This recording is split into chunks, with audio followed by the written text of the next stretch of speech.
armate italiane, la prima armata verso il Garda, poi c'era la sesta armata che aveva il fronte degli altopiani di Asiago, poi c'era la quarta armata di Giardino, il famoso generale che è praticamente il Grappa, poi noi avevamo l'ottava armata che era questa, in questa zona, e da parte più in giù la terza armata del Duca d'Aosta. Quindi noi ci concentriamo sull'ottava armata. Dalla parte austriaca invece avevamo la sesta armata che faceva parte del gruppo Boroevici, che era il generale che aveva comandato anche le truppe sul fronte isontino, grandissimo generale, veramente bravo, e poi la quinta armata invece la parte bassa del Piave.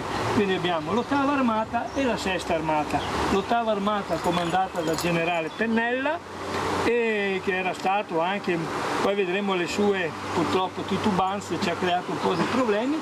Dall'altra parte il suo contromonimo era Goiginger, generale Goiginger o Goiginger, dipende da come si vuole pronunciarlo, il quale aveva, diciamo, a sua disposizione faceva parte del sesto corpo d'armata. In questa zona c'era l'11° corpo d'armata austriaco, più spostato verso, diciamo, il Brenta, la 10ª armata, ma a noi questo ci interessa poco, dobbiamo concentrarsi su queste due armate, la sesta armata qua e l'ottava armata qua. La sesta armata aveva a disposizione tre divisioni. Una divisione inizialmente era formata da 11.000 uomini, ma in questo periodo, dopo anni di guerra, ovviamente il personale, il numero di uomini era diminuito, si poteva andare dai 5.000 alle 8.000 a secondo poi del momento. Qui avevamo tre divisioni, quindi avevamo in questa zona qua la 31esima che aveva questo fronte. Questo qui era già diverso, noi ci concentriamo su questa zona, non le Grave di Ciano, qui è un altro discorso. Quindi noi avevamo la 31esima in questa zona, quella che ci interessa maggiormente, che siamo noi qua, è la 13esima Schützen, che poi a Villa Yakurt, dove noi andremo, c'era il ponte a Villa Yakurt, e poi avevamo la 17esima, questa zona da Nervesa verso questa zona qua. Quindi il fronte inizialmente doveva essere di 12 km, gli austriaci, gli austro-ungarici, perché queste due divisioni erano ungheresi, hanno accorciato a 6 km. In questa parte italiana abbiamo due corpi d'armata. L'8° corpo d'armata in questa zona qua, composto dalla 58esima divisione Brussi, generale Brussi, e dalla 48esima generale Salazar, comandanti da Asclepio. L'Austria aveva necessità di fare un'offensiva. Il fronte interno incominciava a cedere per motivi anche proprio alimentari, di mancanza di sostentamento. Per cui gli alti comandi in marzo hanno deciso, gli alti comandi che erano a Vienna, hanno deciso a Baden, hanno deciso che si doveva in ogni caso fare un'offensiva che come scopo ultimo, tra virgolette, era di sfondare e di riuscire anche ad avanzare verso l'Adige. Oetzendorf voleva a tutti i costi iniziare subito, perché già da maggio si pensava il 20 maggio.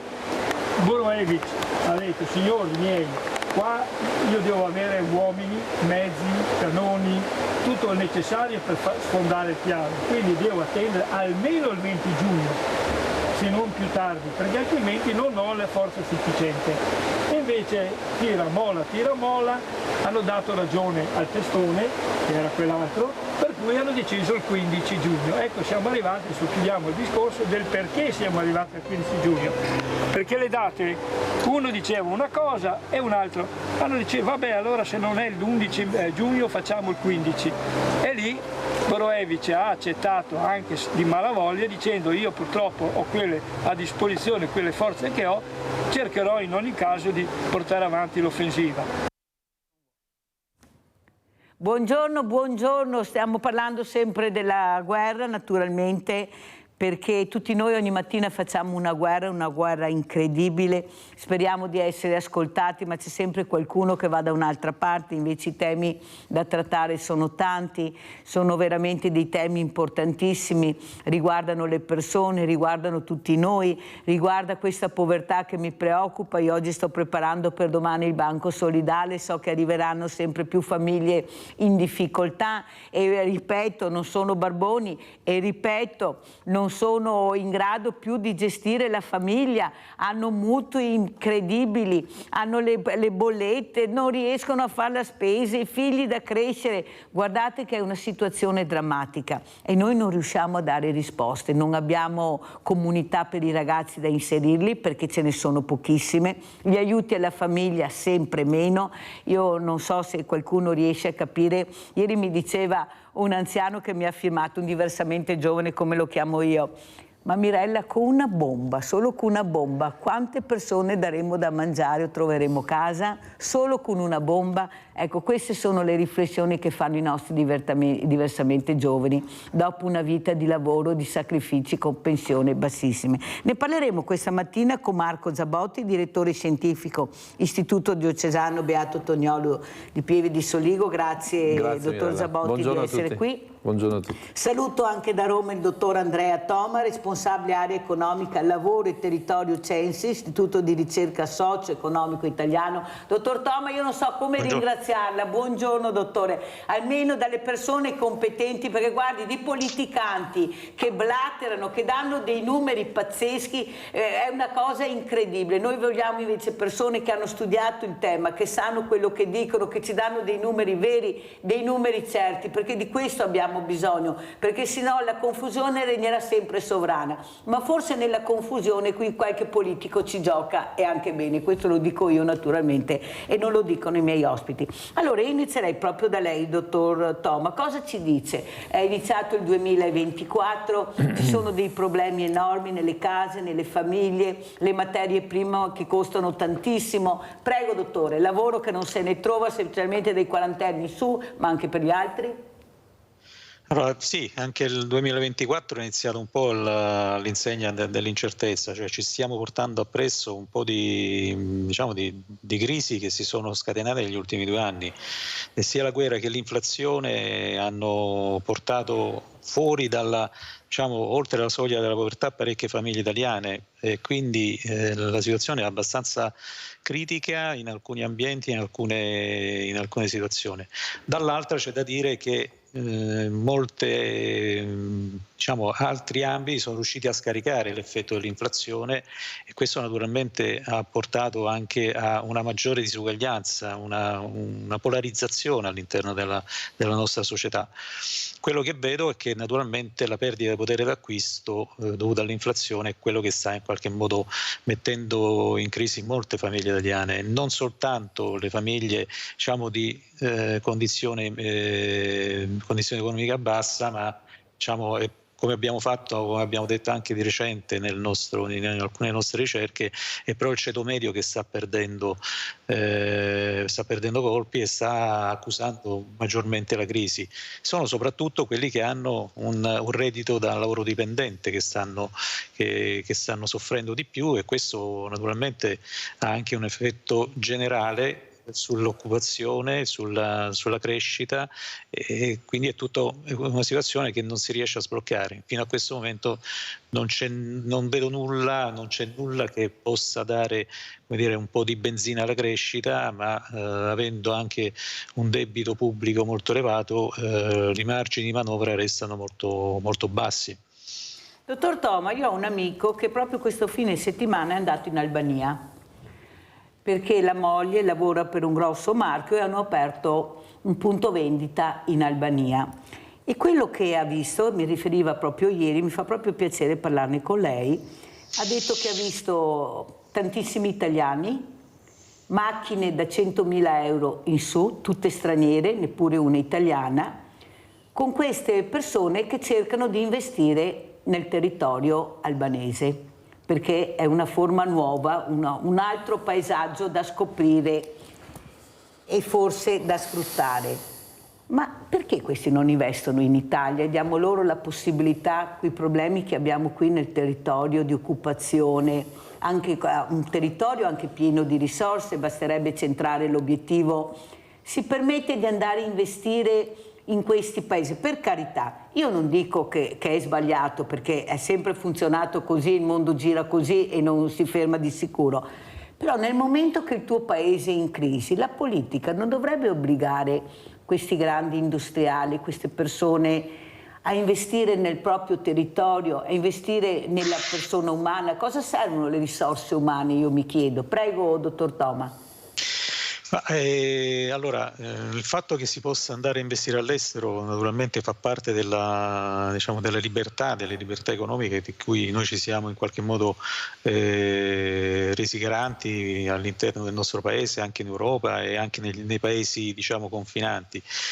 E ci sono soprattutto due vantaggi per quanto riguarda appunto la possibilità di andare a investire all'estero, e soprattutto in paesi come, diciamo, grosso modo adesso, diciamo, fra virgolette va di moda l'Albania, ma insomma anche in Serbia, in Montenegro, insomma tutti i paesi dei Balcani, questi più vicini a noi, diciamo, garantiscono condizioni di costo del lavoro più basso rispetto a quello italiano, e anche un livello di regolazione dell'attività economica, dell'attività di imprese molto più, come dire, molto meno rigido rispetto al nostro.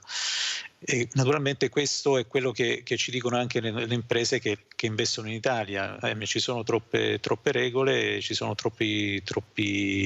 una tassazione molto elevata, ci sono troppi condizionamenti, e quindi naturalmente questo si trasforma alla fine in un costo per l'impresa. Allora, questo è uno degli aspetti che bisognava già come dire, affrontare da tempo, cioè quello di avere una legislazione a favore delle imprese, in modo tale che le imprese siano invogliate a tenere i capitali all'interno del nostro paese e di sviluppare le attività con le risorse umane di cui noi disponiamo.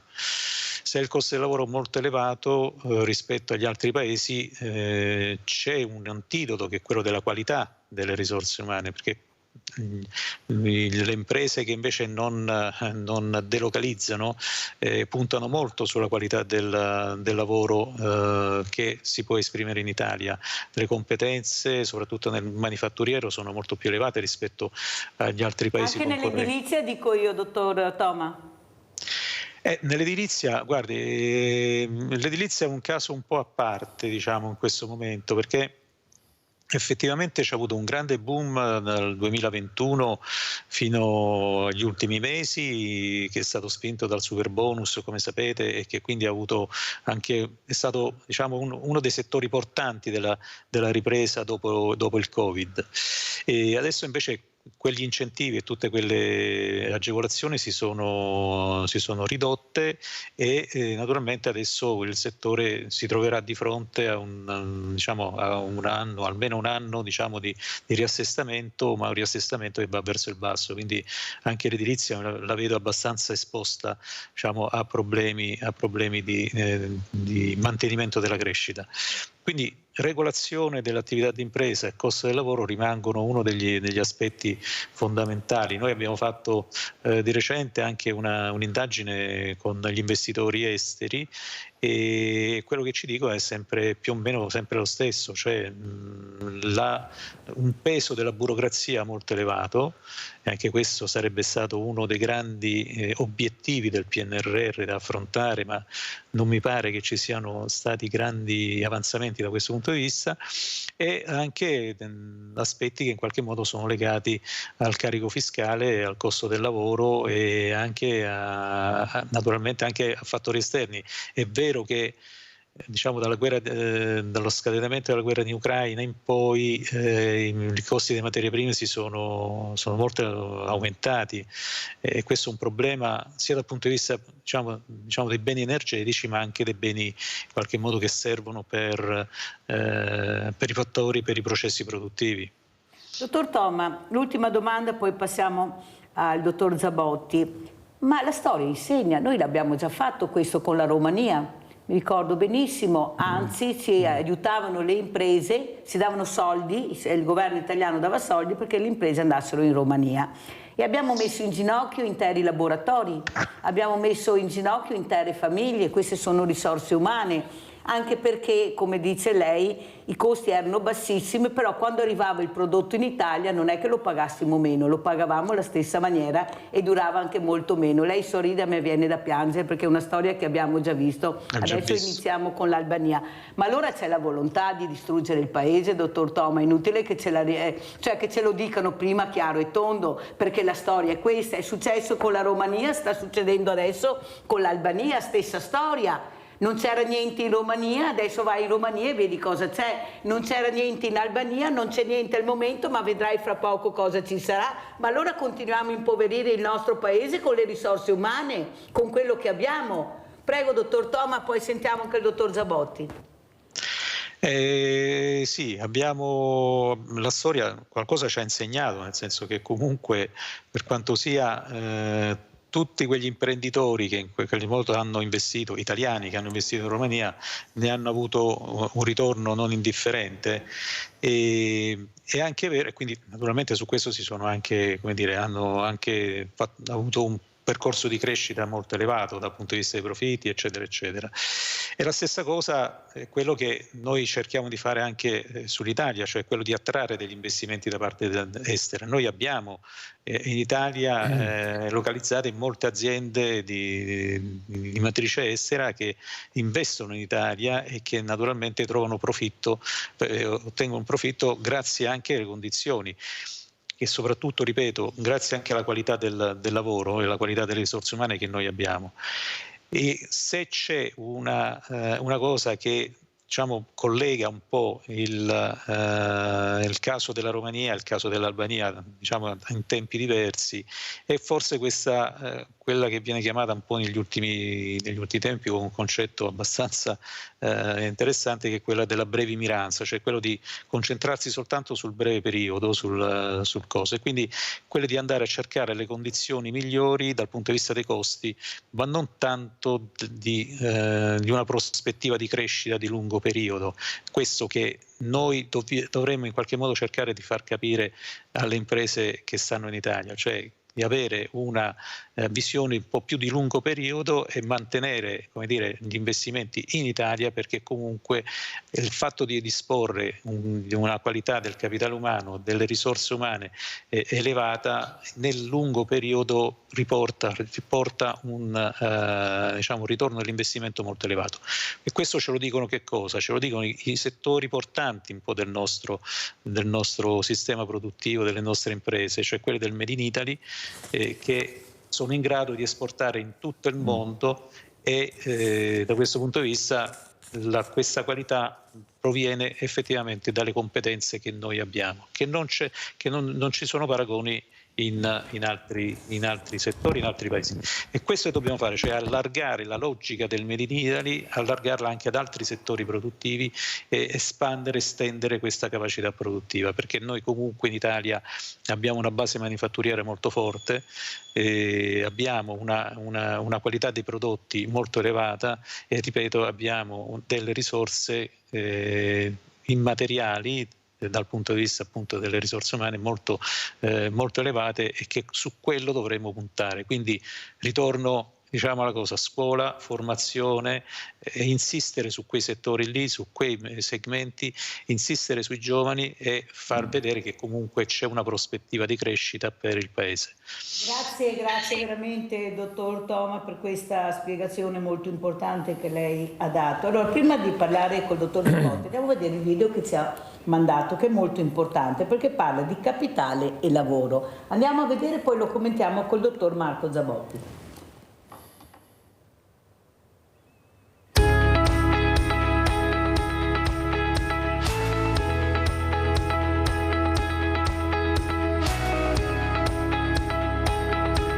L'idea della Fondazione nasce da una constatazione di comune evidenza. La nostra è un'epoca di grandi trasformazioni che riguardano gli schemi culturali, che riguarda la struttura sociale, che riguarda anche, diciamo, i modelli di fare impresa con l'intervento di nuove tecnologie. Ecco, la Fondazione nasce dall'idea di dover contribuire alla trasformazione e al cambiamento di modelli di impresa maggiormente coerenti con le trasformazioni che stiamo vivendo.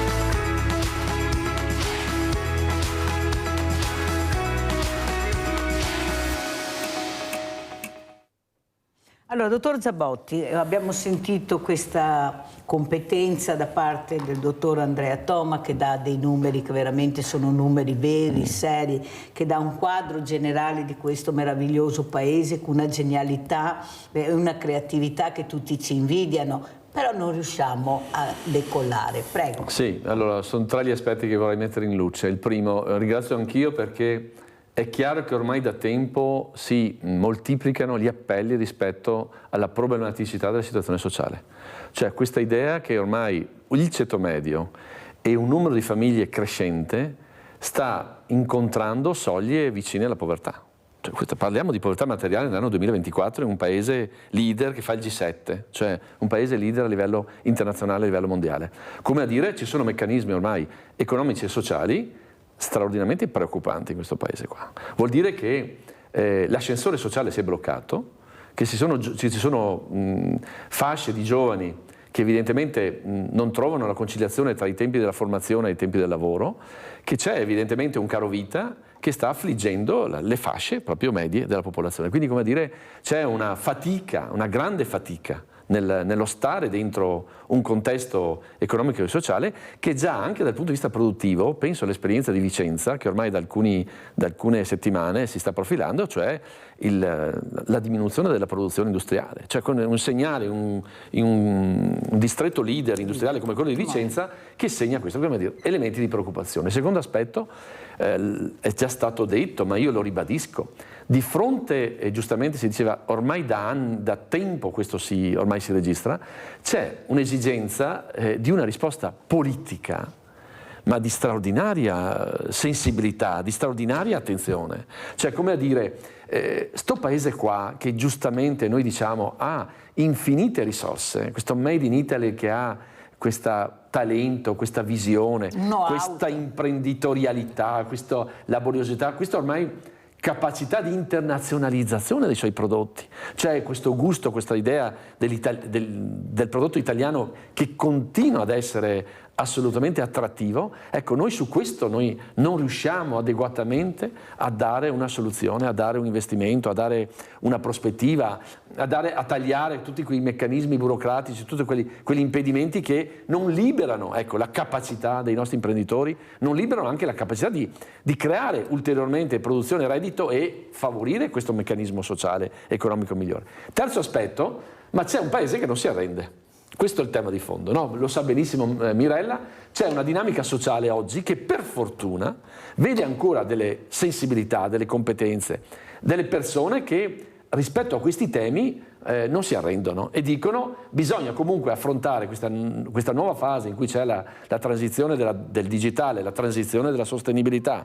C'è un mondo che sta in maniera poderosa, in maniera velocissima cambiando, noi dobbiamo stare dentro questi processi, ma non inseguendo, guidando questi processi. Allora, l'idea di Fondazione Capitale Lavoro, io sono grato al Presidente Mila, mi ha voluto nel comitato scientifico perché evidentemente c'è anche un'economia tonioliana, ecco, ancora di straordinaria attualità sul tema della cooperazione, dell'etica economia, cioè di questa capacità di un'economia a servizio dell'uomo. Ecco, questa nuova realtà che qui è proprio a Treviso, nel cuore del nord-est, nasce però con un respiro interregionale e nazionale perché dice noi oggi rispetto al tema del capitale, rispetto al tema del lavoro abbiamo la grande questione delle risorse umane, cioè come dire dobbiamo far incontrare sempre di più queste dimensioni con il tema della persona come protagonista dentro la vicenda dell'azienda, quindi fidelizzazione, valorizzazione, promozione, sostegno, welfare aziendale, il discorso importantissimo del cambio generazionale alla guida di queste aziende, lo avvertiamo molto a nord-est, e quindi questo laboratorio anche per far sì che i lavoratori siano sempre più come dire, favoriti anche nella partecipazione agli utili dell'impresa. Cioè, come dire, laddove noi, e lo dice l'articolo 46 della Costituzione, favorire queste dinamiche, questi processi, cioè il lavoratore è sempre più protagonista, non il semplice dipendente ma è dentro la logica aziendale. E quindi su questo tema qua c'è un dibattito importante, sia a livello europeo che a livello nazionale. Ecco, la Fondazione nasce qui con l'intento di essere un punto intellettualmente, culturalmente importante, un riferimento, ma soprattutto mettere insieme tutta una serie di competenze che arrivano dal mondo del lavoro, dal mondo dell'economia e dalla società, per far sì che questo tema qua, che vediamo di grandissimo rilievo e di straordinaria, come dire, importanza oggi, sia, come dire, un motore, cioè stimoli quella politica a fare bene il suo mestiere. Questo è il tema. E lo dico ancora una volta, nasce nella società civile, cioè c'è una società sana che a un certo punto decide: noi vogliamo dare un contributo importante, qualificato, di competenza rispetto a questo dibattito qua. Economia, lavoro, capitale, per una società che ovviamente oggi ha bisogno di trovare nuovi stimoli e soprattutto nuovi punti di forza, di avanzamento. Abbiamo Rinaldo da Venezia in linea. Ciao Rinaldo. Ciao Mirella e buongiorno ai tuoi ospiti. Buongiorno. Il discorso della decaizzazione che sta in Italia non è già nata ieri, da 40 anni si va in giro per il mondo, cominciando a Benetton, quanta gente era rovinata a Benetton, anche su Trevisan, sui fiati, che ha fatto comprare macchine e robe e dopo si è andato fuori all'estero e gli altri se ne stai con le macchine legato a carcerare. E le parole mi fa da ridere, mi stegano parole in bocca, gadremo, ma gadremo chi che fa sulle manifatture, ora gli operai, capito? E perché vado avanti, bisogna dare gli schemi agli operai, esatto. Non da ricerca di cosa, bisogna dare gli stipendi. E dopo mi fa da ridere, un imprenditore va all'estero e fa fare robe all'estero e viene in Italia. Se ti vuoi prendere qua, il 30% del tasse e basta, ti vedrà che all'estero non ti va più. È tutto un gioco politico, un gioco di interessi, dei soldi. E lo capiamo noi altri, ma non possiamo fare niente. Chi che è iscritto, quello che vuoi, non avremo ancora da capirlo. A noi altri non. Con le guerre, con tutto. E la guerra, se non le pusa le fabbriche delle armi, si fa la guerra qualcosa, con la fiona. Ma siamo su un momento tragico del mondo intero, perché non ti vedi, tutti i morti da fame che era dei paesi morti da fame, sono diventati tutti più grandi degli altri italiani. Degli altri italiani, cosa vuol dire? Non abbiamo una storia di 100 anni, 200 come gli americani. Siamo da millenni su questo, cominciando dai romani, da cosa ne insegna? Cosa è da insegnarne? In alla porta via tutto e dopo il servante di parlare con la bocca, facciamo così, facciamo qua. Dobbiamo fare robe concrete, perché dargli soldi scarsè all'operaio che ora così spende, gli spendi che compra gli stipendi al puteo e la bicicletta, questa è l'economia. Ma se un povero uomo che ora che ha fiori, ha 1.300 euro al mese, affitto, tutte le spese, non ti dà neanche da mangiare i suoi fiori. Questi sono i problemi. I politici non gli interessa, che basta mettersi in mostra con queste votazioni. Alla Salvini cosa che devo fare? Va bene, andiamo avanti Rinaldo, se no non ce la faccio perché devo andare anche in pubblicità. Comunque sei stato chiarissimo. Allora, dottor Toma, quando sancisce l'articolo 46 della Costituzione italiana, praticamente lavoro, armonia e benessere, è stato presentato a livello di conoscenza alla popolazione italiana. Il 76% della popolazione italiana non lo ha mai sentito nominare e anche dagli stessi lavoratori. Il 38% di chi lavora non lo conosce, il 62% no. Eppure, una volta spiegato, l'articolo risveglia l'interesse presso molti lavoratori e non. Il 75% della popolazione e il 77% dei lavoratori lo trova importante. Ma allora perché non spiegano a questi lavoratori veramente cosa dice la Costituzione, che io leggo tutti i sabati, dottor Toma, perché è importante conoscere la nostra Costituzione, capire cosa dice la più bella Costituzione che ci sia, Eppure i lavoratori non sanno gli articoli, ma allora cosa c'è che non funziona? Perché il lavoratore dovrebbe essere messo a conoscenza. Io ho avuto un impresario, veramente una persona fantastica di un'azienda isolare, che è venuto qua con la moglie e un socio. Il socio era un operaio che lui l'ha reintegrato nell'azienda perché era valido, era bravo, era competente. E veramente c'è un'armonia e un lavoro comune di squadra che è fondamentale. Certo. Ma perché l'operaio viene sempre visto come l'ultimo della classe? Diciamo in Veneto, dottor Toma, è un operaio che è la spina dorsale dell'azienda. Paghiamo il CEO che poi magari distruggono l'azienda e non paghiamo l'operaio. Prego, dottor Toma, poi sentiamo il dottor Zabotti. Ma guardi, questa è una considerazione molto importante, perché quello che è successo negli ultimi anni è stato proprio forse questo distacco che c'è stato fra la cultura del lavoro e i lavoratori stessi, nel senso che non c'è stata... guardi, c'è un dato secondo me fondamentale, che nel momento della più grande diciamo, stagione sindacale italiana, nei primi anni 70, contemporaneamente, diciamo, anni che conosciamo di conflitti, ma che hanno prodotto anche lo statuto dei lavoratori e diciamo, una regolazione del mercato del lavoro che aveva diciamo, risolto grandi problemi rispetto al passato. Ecco, in quegli anni di grande conflitto contemporaneamente nascevano oltre 500.000 imprese in Italia, che sono state quelle che hanno creato, che hanno fatto la base del Made in Italy, della manifattura come la conosciamo adesso.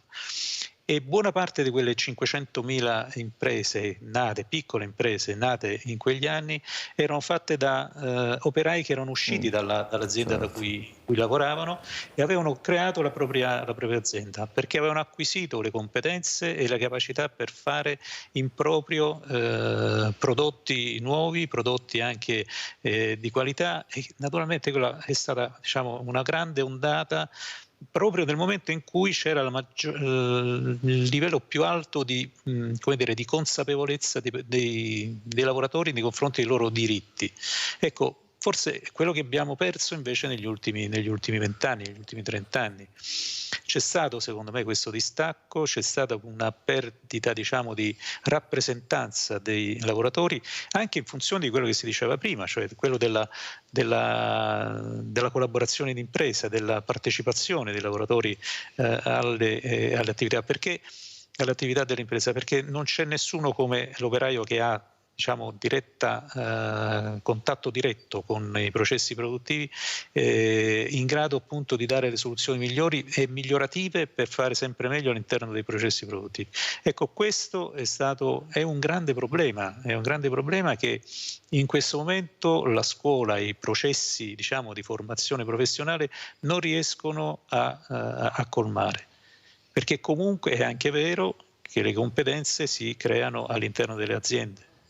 Grazie dottor Toma, la ringrazio perché sono parole importanti. Io spero che a casa riescano a capire l'importanza di quello che sta dicendo, perché questa meravigliosa Italia è stata fatta dall'operaio, dall'artigiano. Non a caso eravamo la quarta potenza mondiale, non a caso non c'erano le multinazionali, c'era l'artigiano, c'era l'imprenditore con la quinta elementare che è diventato capitano d'industria, ma faceva l'operaio, molti di loro facevano gli operai, la quinta alimentare, i tappeti rossi del mondo, e qua in Italia invece bastonati. Questa è la verità, purtroppo, perché avevano le idee chiare su quello che sarebbe servito per supportare le aziende, avevano il coraggio di dirlo, e questo fa male. La politica non ne vuole sapere, tanto è vero abbiamo solo avvocati e commercialisti in politica. Ecco, se qualcuno mi vuole spiegare. Abbiamo Giusy, vai Giusy.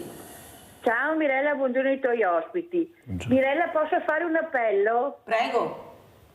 Allora, quando vado a fare la spesa, un sacchetto per 2-3 pomodori, uno per 2 citrioli, uno per un po' di cipolle, uno per l'insalata, uno per 1 chilo di patate, uno per un cappuccio, sono 3 centesimi al sacchetto e spendo 21 centesimi.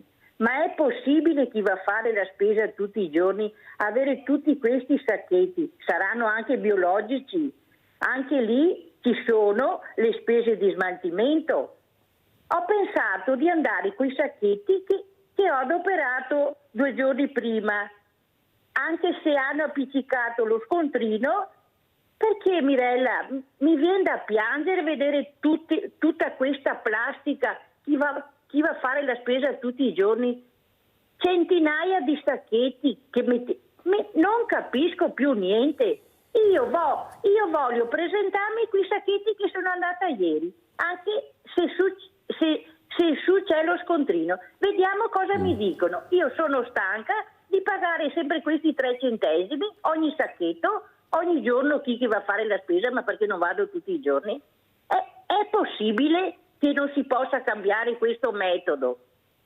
Vi ringrazio.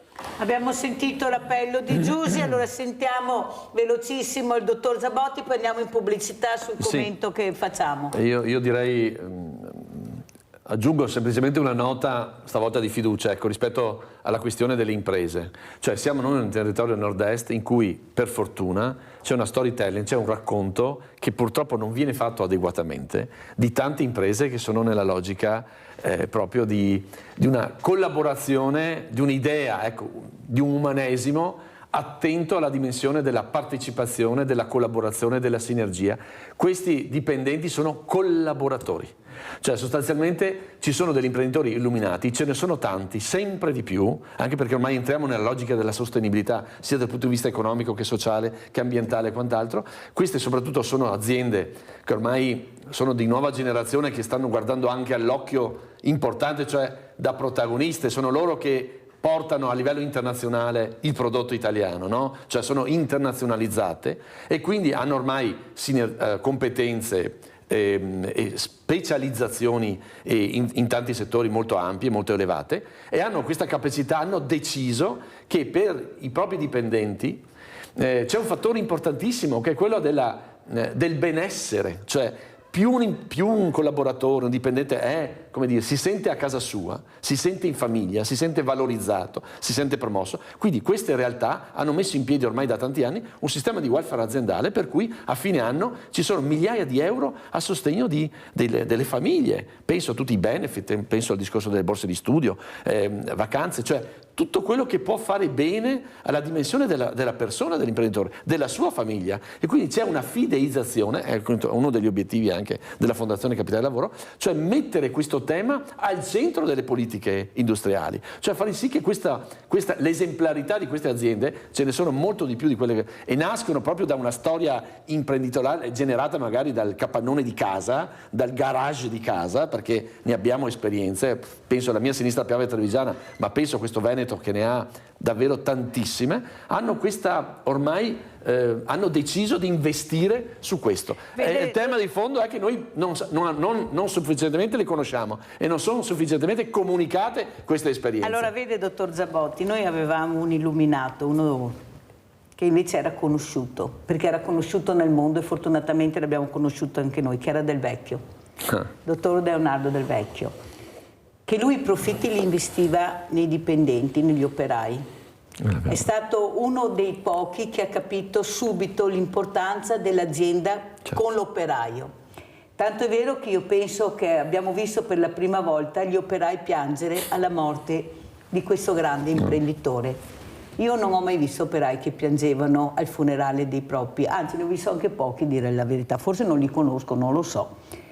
Ma quello che fa specie è che non c'era la politica a salutare questo grande imprenditore che ha portato alto il nome dell'Italia nel mondo, perché era un imprenditore che aveva le idee chiare su quello che serviva nel territorio, sapeva che forse sarebbero arrivate queste liste d'attesa, questa sanità privata, e lui voleva aprire un ospedale a spese sue, voleva dare la possibilità alle persone di curarsi, faceva tutto lui, non gliel'hanno permesso. E non gliel'hanno permesso perché lui stava facendo qualcosa di buono per la comunità. E non si può fare qualcosa di buono per la comunità. Allora capite che se noi continueremo a premiare le persone che non meritano, invece di premiare le persone che pensano alla comunità, che pensano alle risorse umane, che investono nelle famiglie, perché questa è la risorsa, che investono nei giovani, che investono nei diversamente giovani, di questo abbiamo bisogno il Paese. Ecco, se ne vanno in Albania nel silenzio assoluto di chi dovrebbe intervenire. Pubblicità.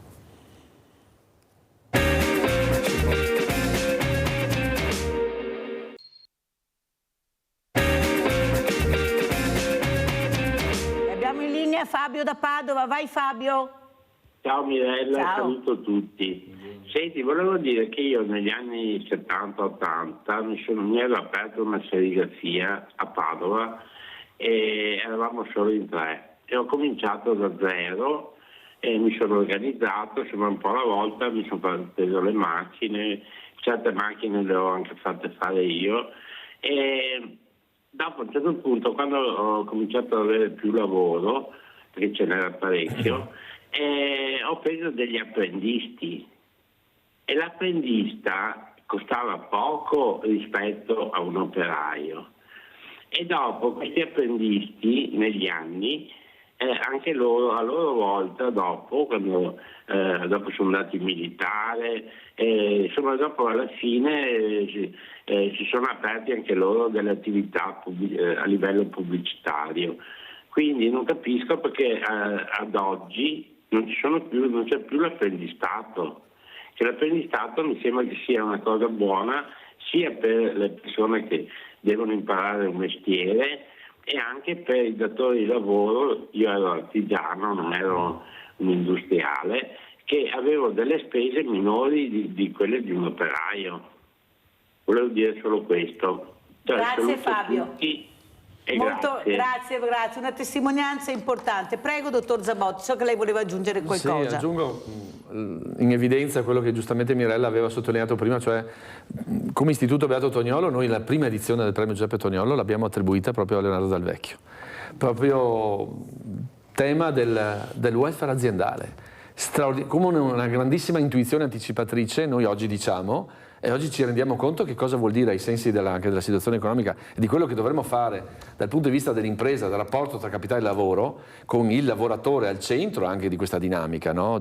Proprio nel senso della fidelizzazione, nel senso del benessere, nel senso di un lavoro di qualità che viene svolto ovviamente in una versione diversa se la persona è motivata, se è felice, se è valorizzata, se è promossa dentro l'ambiente del lavoro. Guardiamo anche le immagini di Beato Toniolo intanto che il dottor Zabotti parla, per cortesia, prego. Poi c'è un altro aspetto importantissimo, il tema giustamente sottolineato, l'artigianato, l'agricoltura, la cooperazione, sono tutti settori biodinamici, come dire, dentro nel contesto oggi economico e sociale, che andrebbero molto più valorizzati. Penso a tutto il tema del settore primario, dell'agricoltura, ce ne siamo accorti molto durante la pandemia, oggi tutto il tema dell'agricoltura in questo paese qua, anche in chiave europea, va promosso, difeso e valorizzato. La questione della cooperazione, quanto importante, noi citiamo la latteria di Soligo, 140 anni di storia, no? Per dire alle radici degli statuti tonioliani, abbiamo esperienze oggi sanissime imprenditoriali dal punto di vista cooperativo che hanno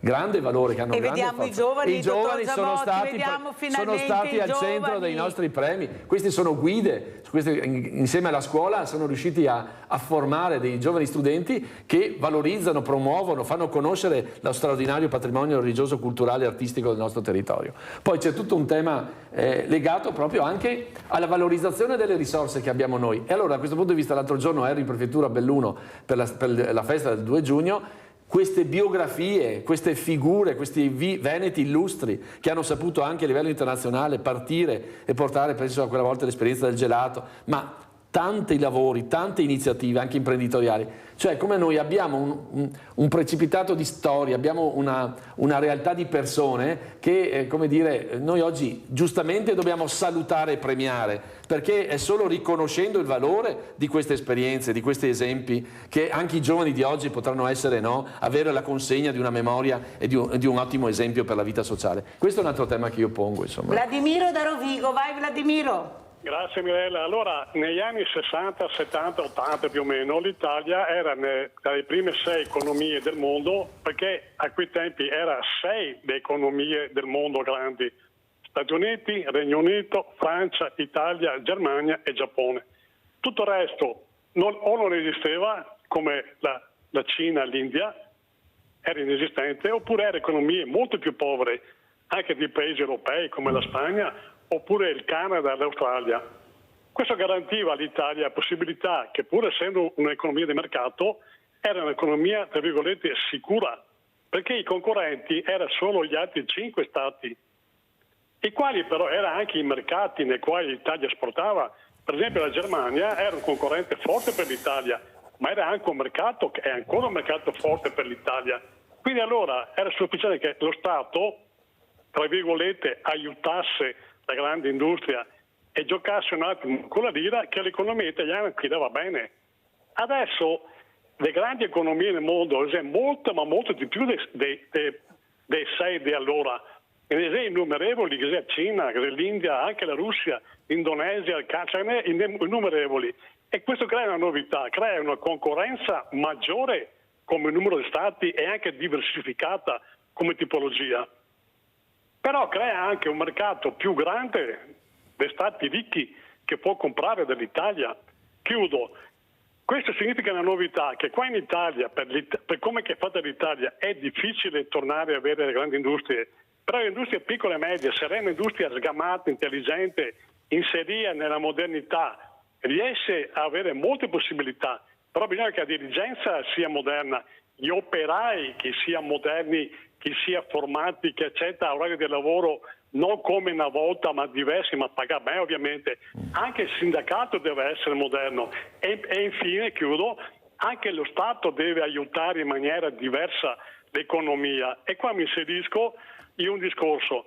Nella capacità dell'Italia come Stato di aiutare l'economia, qualche perplessità sarebbe molto più contento che fosse uno Stato Europa ad aiutare le esportazioni dell'industria italiana, ma anche, perché no, visto il fatto che tra una settimana, 2 o 3, arriverà la possibilità che per esempio una regione come il Veneto, che è molto moderna, possa gestire il commercio con l'estero, perché no dare alla regione Veneto, quindi alla Confindustria veneta, la capacità di avere rapporti e gestire i rapporti tra le nostre industrie del Veneto, del Friuli viene parlando, con il resto del mondo, che potrebbe portare più lavoro, più moderno e quindi anche più soldi agli operai. Grazie, ciao Mirella. Grazie al nostro Vladimiro. Allora io vorrei leggere anche questi numeri che sono importanti e mi rivolgo a lei, dottor Toma. Allora, tuttavia ci sia questa possibilità di collaborazione da parte del lavoratore, i lavoratori fanno fatica a realizzarne la piena applicazione nel posto di lavoro. Il 21% dei lavoratori sarebbe molto favorevole all'attuazione dell'articolo, il 27% contrario. Si prefigura poi una partenza in punta di piedi, iniziando dalla partecipazione a livello informativo, 39%, poi da quella economica, 25%, da organizzativa, 20% e da ultimo la partecipazione finanziaria, 16%. Allora, questo lavoratore, questa figura molto importante, perché non conosce o gli vengono spiegati la possibilità di essere inserito, visto che la Costituzione lo prevede, per lavorare in armonia e far crescere l'azienda? Perché il datore di lavoro ha così paura di far crescere l'operaio, di metterlo poi di mettere in evidenza quello che gli spetterebbe di diritto, di conoscere, di sapere, almeno quello. Perché si ha paura della figura invece che fa crescere l'azienda e premiamo delle figure che invece affossano le aziende? No, quelle le premiamo, le abbiamo viste anche a livello statale. Cosa c'è che secondo lei, dottor Toma, non viene capito perché questa paura di far crescere l'operaio, di investire sull'operaio? Questa è una bella domanda, fa parte un po' della cultura anche un po' del paese. Devo dire comunque 2 cose, anche riallacciandomi a quanto si diceva prima dell'apprendistato. L'apprendistato non è che non ci sia, esiste in Italia come strumento di inserimento al lavoro. Prima era molto più efficace, era molto più capace di creare da subito, perché dà, diciamo, quella motivazione del lavoratore e anche da parte dell'impresa nell'accogliere quel lavoratore, perché comunque per quanto sia era un rapporto di lavoro stabile. Negli ultimi 30 anni, per tutta una serie, come si diceva prima, per concorrenza di costi, costo del lavoro troppo elevato, eccetera, eccetera, si è giunti a una precarizzazione del lavoro, dell'inserimento del lavoro. I giovani entrano stabilmente nel lavoro, se ci riescono, ma a un'età molto avanzata. Quegli anni che si perdono, diciamo, dall'uscita dal percorso di studi all'inserimento in un'azienda, in un qualsiasi, diciamo, all'interno di un'impresa, di un ufficio, eccetera, eccetera, quegli anni sono un costo che non si riesce, che non è quantificabile, ma è dentro quel costo che che si può inserire l'analisi della perdita di competitività, di tutta questa crisi che in qualche modo stiamo vivendo. È quello che in qualche modo, oltre al fatto della precarizzazione, ha portato anche ad una perdita di contatto, diciamo così, questo distacco di cui parlavo prima, una perdita di contatto su quella che è la cultura del lavoro. I lavoratori, se sono entrati o se diciamo, hanno sperimentato una fase lunga di precarizzazione, guardano soltanto alla richiesta di maggiore stabilità, ma non riescono per forza di cose a entrare in una cultura del lavoro che sia naturalmente portata a crescere all'interno dell'azienda, mentre si preferisce quasi un atteggiamento conflittuale, ed è quello di cui abbiamo avuto esperienza negli ultimi 30 anni. Se c'è precarizzazione c'è un atteggiamento anche conflittuale all'interno dell'impresa, è inevitabile. Se c'è un inserimento, come era all'epoca l'apprendistato, diciamo, un veicolo di prospettiva, di carriera, di inserimento, di crescita all'interno di quell'impresa, e anche di accumulazione di saper fare, naturalmente, di conoscere, di apprendere, perché apprendistato poi significa questo in sostanza. Ecco che lì era molto più attenta anche diciamo, la predisposizione dei lavoratori a conoscere meglio l'impresa, a entrare dentro l'impresa, a conoscere i propri diritti e anche a chiedere che questi diritti fossero rispettati in maniera più corretta. Ecco, questo bisogna recuperare, secondo me. Questo è in qualche modo quello che abbiamo perso negli ultimi 20 anni, 30 anni anche in sostanza, ed è quello che dobbiamo in qualche modo recuperare se vogliamo dare una prospettiva non soltanto ai giovani, ma comunque, diciamo, a tutto quanto il paese, perché se poi non funziona l'economia e tutto quello che in qualche modo gravita intorno all'impresa, non abbiamo poi risorse per redistribuire la ricchezza anche alle classi o agli ambiti, diciamo, sociali che sono meno attrezzati. Però vede, dottor Toma, mi piacerebbe trovare, era una serata a Focus di tanti anni fa, dove ero ospite anch'io, dal dottor Bacialli, e c'era uno di questi imprenditori ultra ottantenne, uno che si era fatto da sola, che andavano a prenderlo col tappeto rosso all'estero, e si lamentava appunto di come era stato trattato in Italia, ecco, che non riconoscevano questo lavoro enorme che lui aveva fatto per portare avanti anche il nome dell'Italia, perché era nostro. E c'era anche un politico, un manager che continua anche a ricoprire cariche importanti, che invece di capire il messaggio che lui voleva dare, ha cominciato quasi ad offenderlo, a sminuire tutto quello che lui aveva detto. Io non ci ho più visto, io mi sono alzata in piedi e ho detto: lei non si deve permettere di usare questi termini con questa persona che sta cercando di far capire l'importanza che ha questo imprenditore, l'imprenditoria, la creatività, credere nell'azienda, una persona che si è fatta da sola. Lei si permette di dire questo? Ha capito l'arroganza del potere. Nonostante questo sia uno zero, ve lo dico io qui, non faccio il nome perché non si può, sennò apriti cielo, ma l'arroganza del potere. Io sono, tu non sei niente, tu che hai creato lavoro, tu che porti alto il nome dell'Italia, tu che stai cercando di far capire a questo manager l'importanza di sapere cos'è il lavoro, cos'è la produttività.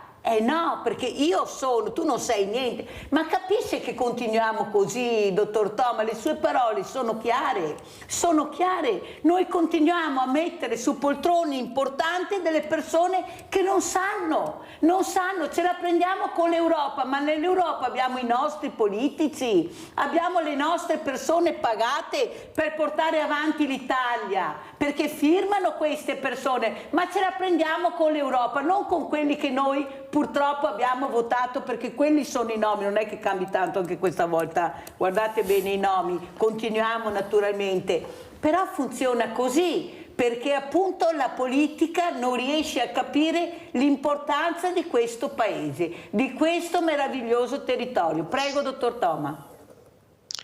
Ma lei dice giustamente l'arroganza del potere.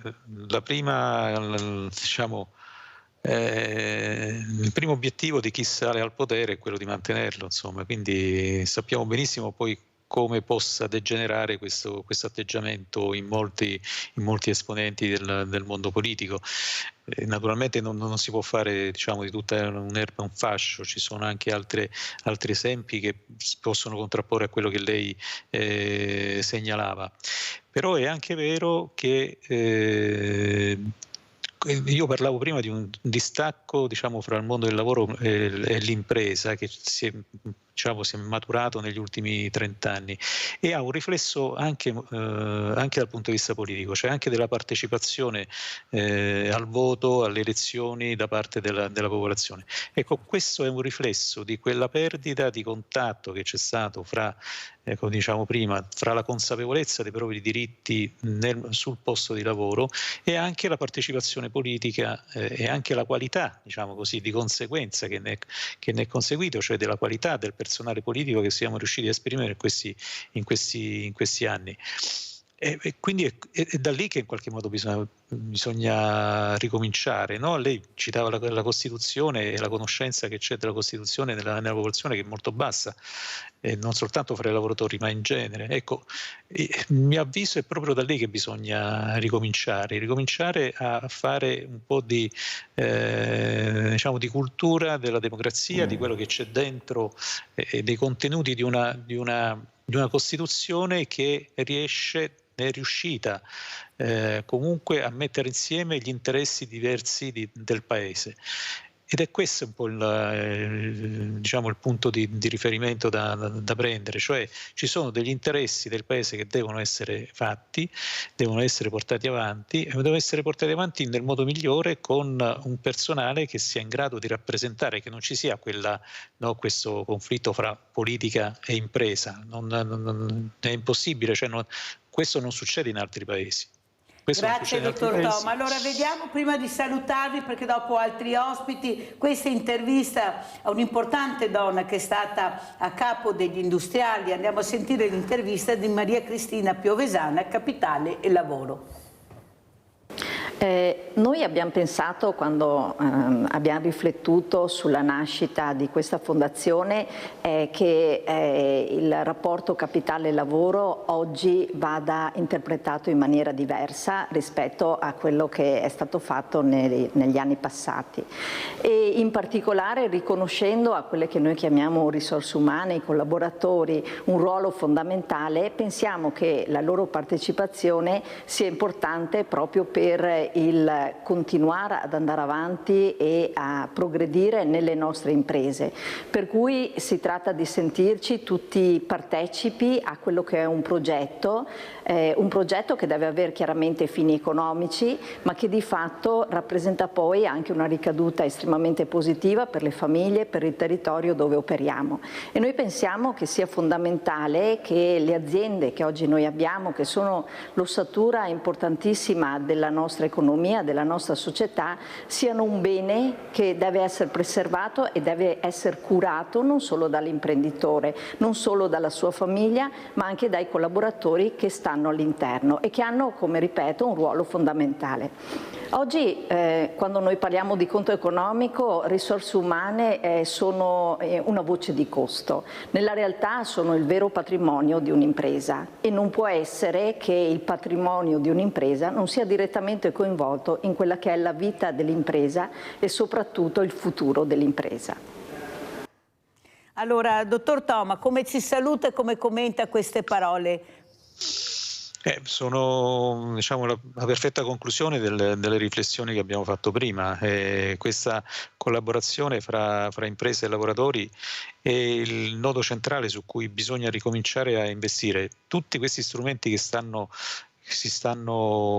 crescendo, quello del welfare aziendale, eccetera, eccetera, servono a questo, cioè quello di creare una nuova cultura del lavoro, dove sia imprenditori che lavoratori capiscono che il vero patrimonio, come diceva l'imprenditrice prima, il vero patrimonio dell'impresa è questo, è questa sorta di accordo, questa sorta di collaborazione, questa sorta di cooperazione che c'è fra chi detiene, diciamo, come si dice, la direzione dell'impresa e chi in qualche modo ha diciamo un ruolo esecutivo, ma nel ruolo esecutivo ha capacità di trasferire, capacità di fare, ha modalità e modi di far vedere qual è il processo di miglioramento. Ecco, è questo un po' che bisogna ricominciare a saldare all'interno delle imprese, e questo naturalmente, se avviene all'interno delle imprese, mano a mano si trasmette anche al resto della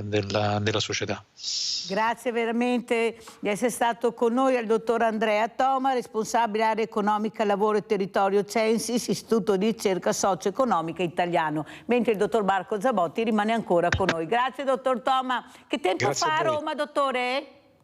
Come? Che tempo fa a Roma? C'è un sole bellissimo oggi. Beh, meno male che qualcosa si apre. Ecco, se si apre il lavoro, almeno si apre il sole. Grazie. Speriamo. Veramente, dottor Toma, buon lavoro. Grazie. Pubblicità. Buongiorno.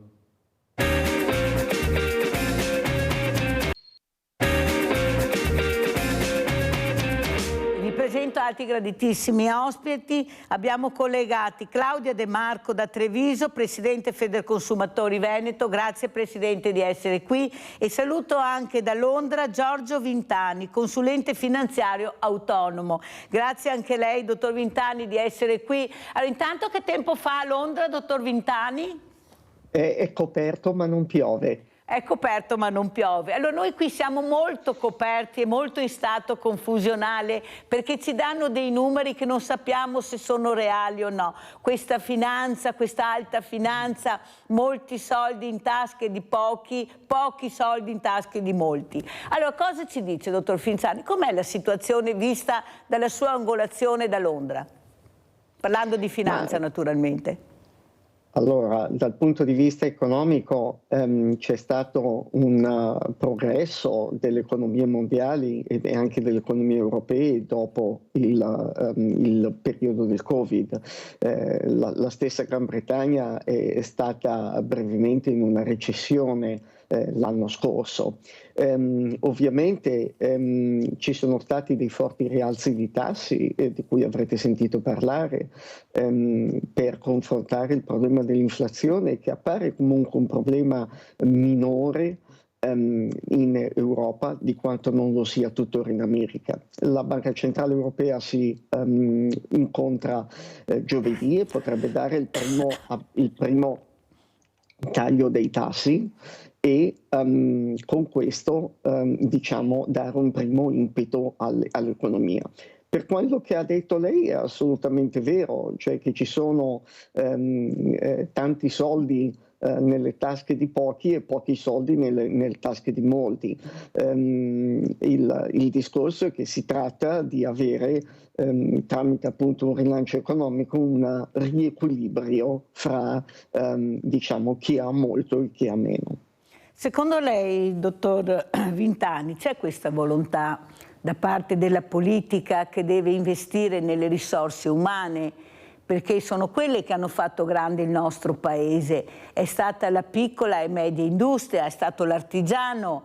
Io abito nel nord-est, una volta si chiamava il ricco nord-est, eppure siamo caduti nel momento che non si è più investito in queste risorse umane, nella creatività, nell'impresa, nella piccola e media impresa. Prego, dottor Vintani. Allora, è assolutamente così. Quello che io rimarco, la differenza significativa dell'Italia rispetto alla Gran Bretagna è che qui fare impresa è infinitamente più facile, nel senso che ci sono, se vogliamo, molte meno formalità e anche una minore richiesta da questo punto di vista di capitale. Il notaio, che è spesso una figura chiave in Italia appunto per costituire una società, fare imprese, in Inghilterra non esiste, e io stesso posso eventualmente aprire una società mia, a nome mio, con un capitale anche solo di 10 sterline. Non so se ci sia diciamo questa volontà politica di cercare di aiutare l'impresa a ritornare grande. Certamente in un momento in cui è mancato il supporto anche dello Stato, che comunque in Italia è una controparte molto importante, e in cui alcune aziende sono entrate in difficoltà, sono terminati gli investimenti e quindi purtroppo anche le aziende che avevano investito in se stesse si sono trovate a trovare i tagli dei costi e quindi si sono trovati in un periodo di maggiore difficoltà. Dottor Zabotti, come commenta? Prego. Sì, io credo che l'aspetto che il dottor Vintani sottolineava, cioè la capacità, la facilità d'impresa, la cultura dell'impresa negli altri paesi, a cominciare appunto dal Regno Unito rispetto all'Italia. Questo è un fattore che abbiamo sottolineato anche prima nel collegamento, nel momento precedente, cioè una cultura, dall'altro l'Italia persiste una cultura, parliamo appunto dal nord-est, molto attenta, laboriosa, promotrice della dinamica d'impresa, lungimirante, che investe e restituisce al territorio quello che mette in campo dal punto di vista. Ci sono tante storie e tanti ottime storytelling, insomma, di tante buone pratiche di impresa nel nostro territorio. Dall'altro lato, questi imprenditori, magari che hanno anche lo sguardo attento alle dinamiche del welfare aziendale, cioè a costruire una comunità, no? di impresa, di lavoro insieme ai propri dipendenti e collaboratori, motivata, seria, che attenta alle dinamiche dei diritti, dei doveri, della sicurezza, della salute, cioè anche del benessere delle famiglie, dei propri dipendenti, certo. Al tempo stesso non trova appunto un sostegno della politica adeguato, cioè come dire, questo cuore motore, per esempio nordestino a livello nazionale e internazionale, dovrebbe avere la capacità di giocare il locale, cioè di essere locali ma con questa vocazione all'internazionalizzazione molto più forte e molto più spinta. E quindi credo che davvero ci sia bisogno di un cambio di passo, cioè davvero cambiare l'atteggiamento, il sistema, le misure e la cultura rispetto al tema dell'impresa. Abbiamo Carlo da Venezia, ci sei Carlo? Sono in linea. Prego. Benissimo, io avrei qualche cosa sull'ambiente da comunicare, cose che non vanno a Venezia. E faccio un paragone immediato. Il comune di Spinea, che è distante 5 km più avanti, 3 anni fa ha attuato una ordinanza che chi tocca un ramo di un albero privato o pubblico deve avvisare il comune, deve avvisare il tecnico comunale se può tagliarlo o no. Sono 3-4 anni che esiste la formula e non so se funziona, senz'altro funzionerà, perché anche a Spinea hanno buoni guardiani della zona. La stessa cosa portata a Venezia. Sono 3 anni che ho scritto al signor sindaco di Venezia, no? Per l'ambiente, che abbiamo dei vandali, dei pirati che in zona autostrada tangenziale, per dire, no? E continuano a tagliare alberi, no? Senza chiedere al comune. Il comune non ha una ordinanza di attenuazione, di intervento, ha dei tecnici, ha anche i dottori del verde, più di uno perché i quartieri sono 6, 7, però non mi danno la soddisfazione di questa zona qua. E tu continua, ma non scrivere solo al comune, guarda che devi scrivere anche alla provincia, ai consorzi, devi mandare a tutti, non solo al comune, perché sai poi si passano il cerino, se no scrivi a tutti e poi facci sapere se qualcuno ti ha risposto, se no glielo chiederemo noi. Grazie Carlo della telefonata. Adesso mi rivolgo proprio a Claudio De Marco, Presidente Federconsumatori Veneto, dopo quello che ha sentito, Presidente. Ecco, il problema è che queste famiglie non ce la fanno veramente più, ecco, i banchi alimentari stanno aumentando, io sto cercando sponsor perché addirittura dai banchi alimentari nazionali non arriva più niente, arriva pochissimo, ecco, la Presidente Biondani è veramente preoccupata, questi imprenditori, ecco, che veramente questi prodotti li mandano al macero, pensate ogni giorno quanto materiale viene distrutto e non viene dato la possibilità a noi di prenderlo e soprattutto il 4x3, il 3x4, tutto sotto costo, le cose in scadenza, però la povertà sta aumentando e noi dobbiamo dare risposta. Dalla sua angolazione come vede la situazione, le case che mancano, i servizi agli anziani? Prego. Sì, buongiorno a tutti, Presidente della Federconsumatori di Treviso, non Veneto. E no, ci mancherebbe. Allora, il punto di vista delle associazioni dei consumatori e nostro su quella che viene definita poi l'economia reale è un pochino diversa. Concordo sul fatto della necessità di un cambio di passo, perché purtroppo a essere carente non è solo la legislazione in materia di impresa e di facilitazioni per l'impresa, ma anche in tema di diritti dei consumatori. La nostra angolazione è purtroppo molto pessimistica, un po' come quella che citava lei, Mirella, nel senso che l'inflazione, l'aumento dei prezzi, la crisi energetica, l'aumento di tassi fanno sì che le persone che si rivolgono anche ai nostri sportelli ci rappresentino una società dei consumatori, dei cittadini sempre più in difficoltà e soprattutto senza una prospettiva futura di miglioramento. Sarebbero necessari una serie di interventi di lunga durata che ad oggi non sono previsti e per quanto riguarda più specificatamente l'aspetto ad esempio della fine del mercato tutelato dell'energia, che abbiamo visto da gennaio per il gas e da luglio partirà anche per l'elettricità, lì è proprio una debacle, nel senso che manca totalmente una regolamentazione vera dei diritti dei consumatori. Molto chiara, Presidente. Adesso mi rivolgo al dottor Vintani. Dottor Vintani, però io ho letto una cosa importante e vogliamo anche capirla. Questi bond centenari. Allora, pensate, dei BTP scadenza 2071, a titoli austriaci al 2117. Il problema è il prezzo. Ce li spiega un po', dottor Vintani, cosa sta succedendo anche con questi nuovi BTP, bond centenari? Certamente, i bond perpetui ve ne esistono, per dire anche altri che bond centenario a un certo punto ha una scadenza, ce ne sono altri emessi per esempio da Intesa San Paolo che non scadono mai e che sono degli strumenti che vengono utilizzati per lo più dai professionisti per fare delle grandi speculazioni in termini di tassi e di cambi di tassi. Alcuni bond perpetui, per dire diversamente da quelli che ha nominato lei, hanno delle cedole particolarmente significative che possono essere anche del 7 dell'8%, però senza una garanzia, senza una possibilità per dire di rimborso a scadenza e senza la certezza che, di poterli rivendere in un secondo momento. Alcuni è più facile, alcuni è meno facile. Diciamo che ovviamente il termine di investimento di 100 anni va oltre quello di una vita intera.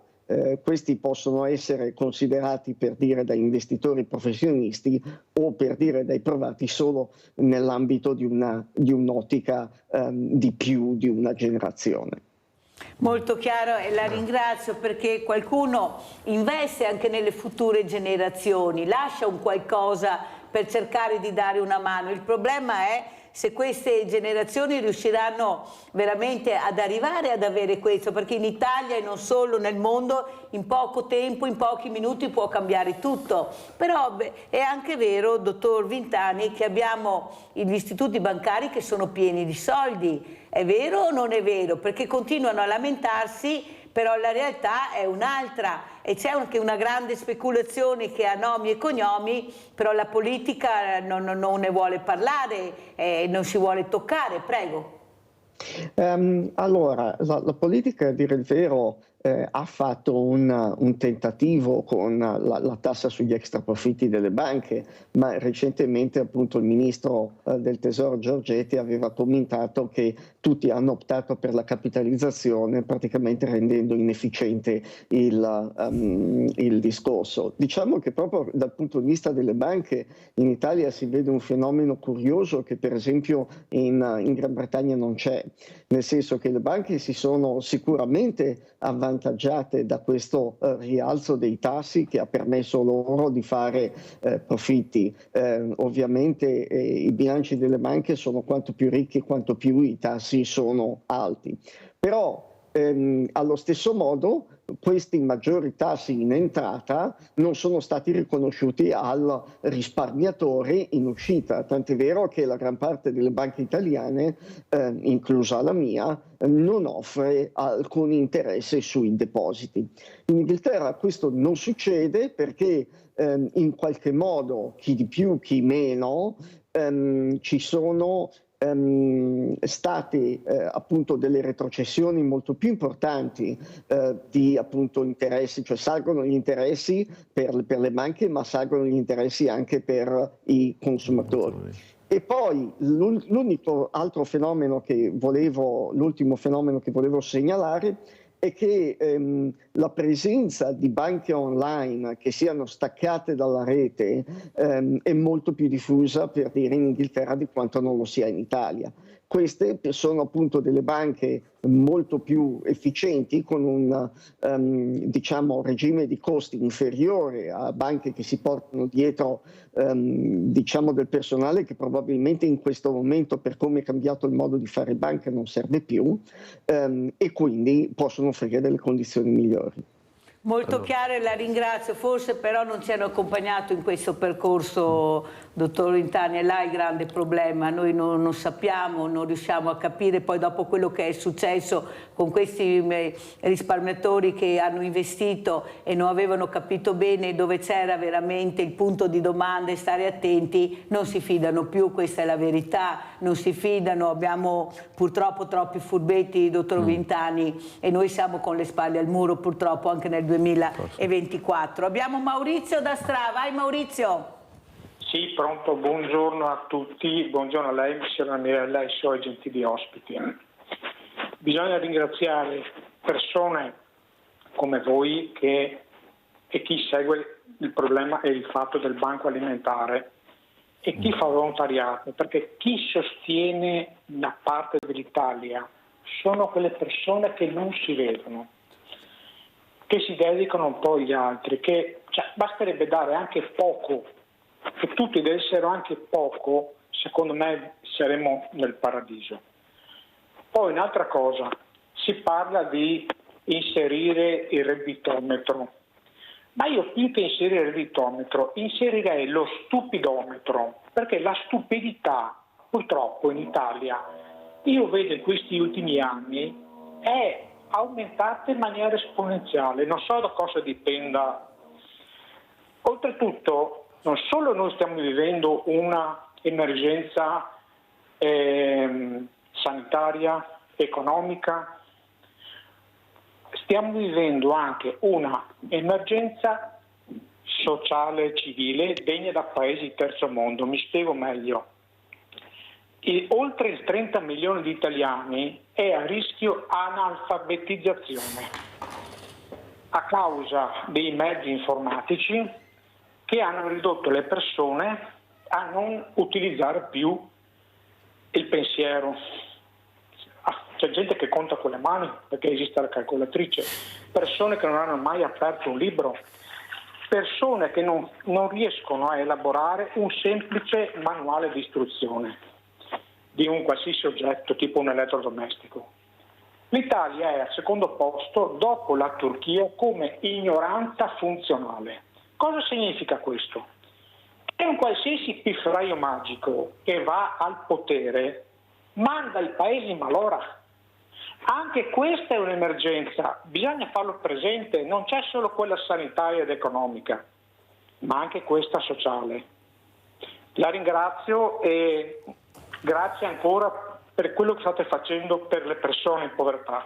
Grazie a te Maurizio, grazie di queste riflessioni. Io dico sempre, Maurizio, hanno voluto lo SPID in mano ai diversamente giovani che si devono affidare ad altre persone e tutti i loro dati personali vanno in mano e non sai a chi, parenti serpenti, c'è anche il detto, e queste persone non sono state accompagnate, non riescono neanche a gestire il cellulare perché non gliel'hanno insegnato. Questa è la verità. Vai in Australia a vedere i diversamente giovani come gestiscono questi nuovi strumenti, perché sono stati accompagnati nel percorso. Noi abbiamo delle volte dei collegamenti che gli stessi politici non riescono neppure a fare se non hanno 20 persone che gli preparano tutto davanti, perché questa è la verità e bisogna anche dirlo. Allora sentiamo invece questa intervista, poi andiamo dal dottor Zabotti. Bentivoglio, capitale e lavoro, sentiamo cosa dice. Siamo in una fase straordinaria, 3 transizioni insieme, digitale, demografica e climatico-ambientale, e in tutte le fasi di grandi cambiamenti e di necessità di innovazione vi è l'obbligo del coinvolgimento e della partecipazione delle lavoratrici e dei lavoratori. Per questo la Fondazione può essere un supporto, uno strumento di promozione di questa nuova cultura dei rapporti e delle relazioni industriali tra le parti, che è sicuramente conveniente per le imprese e anche per il lavoro. Dottor Zabotti, prego. Sì, intanto ringrazio anch'io Maurizio, l'aspetto del volontariato, lo dicevo l'altro giorno, bisogna fermarsi ogni tanto e celebrarlo, perché rischiamo di far passare l'idea che questo volontariato esiste, è un po' utile, ma invece è colonna portante di questo paese, cioè sono le persone vere che magari senza i riflettori, senza le televisioni, ma ogni giorno, costantemente, pazientemente, fanno un lavoro straordinario di animazione culturale, sociale, di assistenza, di promozione della cultura, di promozione in generale della società.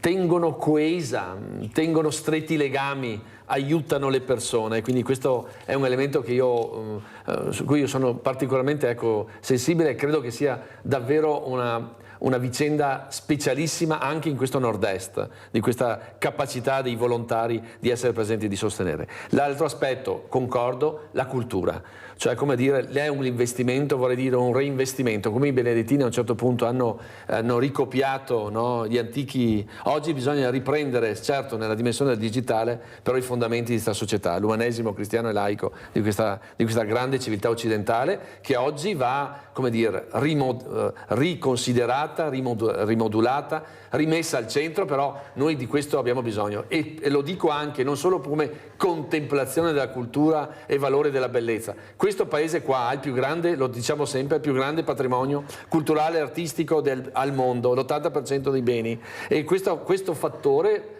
può diventare uno straordinario ritorno in termini economici. Noi abbiamo sempre deciso che la cultura arriva ultima come cornice dopo che abbiamo fatto il quadro, invece adesso, ormai da tempo, il tempo ormai è anche, come dire, è già tutto consumato, c'è bisogno che la cultura diventi protagonista in questo paese qua, cioè che attorno ai temi della valorizzazione della bellezza, del patrimonio storico-artistico, della dimensione ambientale, del tema del turismo, questo Veneto che è la prima regione turistica d'Italia, cioè noi dobbiamo mettere in campo energie, sintonie, risorse, valore ai giovani, cioè anche le nuove professionalità, la nuova cultura, il tema del digitale, le lingue, l'internazionalizzazione. Questo paese qua, questo deve fare un grande investimento. Ultima cosa sulle banche online, mi verrebbe da chiedere, mi auguro, cioè penso che molto più diffuse in paesi come il Regno Unito siano anche più sicure, perché giustamente, come abbiamo detto, noi ogni giorno qui, dal punto di vista della cronaca a nord-est,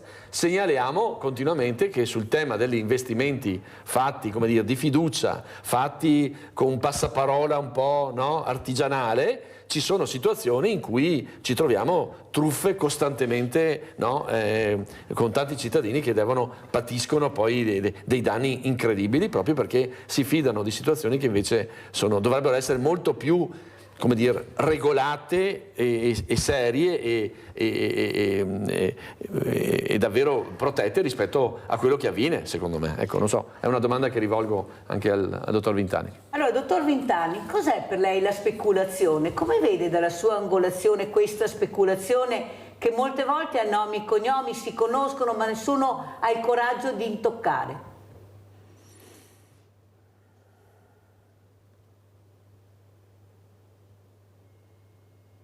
Mi ha sentito, dottor Vintani? No, se può ripetere gentilmente. Allora, io le stavo chiedendo cos'è per lei la speculazione, questa parola, e perché molte volte questa speculazione ha nomi e cognomi, ma nessuno ha il coraggio di intoccare, anzi si lascia ancora lavorare liberamente. Prego.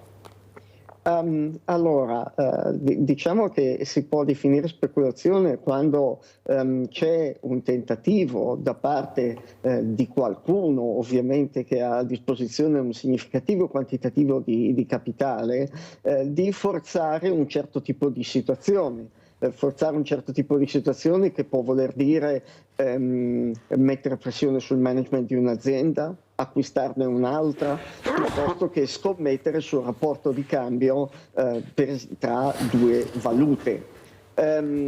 Il discorso è che purtroppo, per dire, la speculazione esisterà e continuerà ad esistere, anche perché nessuno si trova diciamo in condizione di potersi opporre, neanche per dire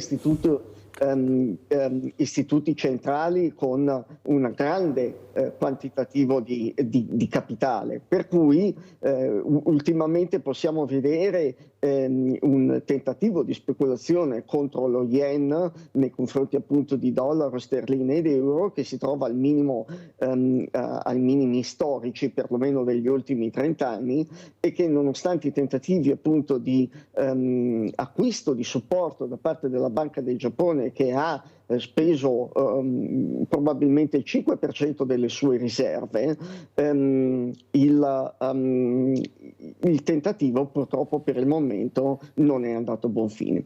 Per quanto riguardava l'altra domanda, se le banche online siano più sicure, allora io mi riferisco per dire di banche che appartengono a grandissimi istituti e che quindi per dire hanno una grande solidità. Faccio un esempio di una pubblicità con cui Chase, che è un marchio di JP Morgan, aveva deciso di entrare nel mercato retail in Regno Unito, e a un certo punto aveva fatto una pubblicità nel quale diceva: questo è stato un marchio assolutamente scelto da 59 milioni di clienti negli Stati Uniti. Sicuramente la vigilanza dell'FCA è più puntuale. Anche in Inghilterra, per dire, c'è un fondo per dire a supporto delle istituzioni bancarie che garantisce, per dire, patrimoni di singoli individui fino a 85.000 sterline. Se non si ritiene il creditore, l'istituto di credito affidabile, allora a questo punto il mio personale consiglio è, nonostante i costi che di nuovo in Inghilterra non ci sono, in Italia purtroppo sì, di dividere appunto il patrimonio fra più istituti finanziari. Volevo aggiungere un ultimo punto, che la professione, appunto, io ho intrapreso dopo tanti anni in finanza la professione di consulente finanziario autonomo, proprio per non essere in conflitto di interessi e di essere in grado di supportare, di accompagnare, come avete detto, le persone alla propria gestione dei propri risparmi. Non cercando di vendere il prodotto che c'è da vendere in quel momento, magari dei prodotti assolutamente non chiari che fanno fare, per dire, più soldi ai consulenti, più soldi alla banca. I prodotti che diciamo i consulenti autonomi raccomandano, o perlomeno la più parte di questi, sono estremamente chiari, solidi, a basso costo, e sono, per dire, una maniera per contrastare diciamo in parte questa mancanza di cultura che voi avete sottolineato.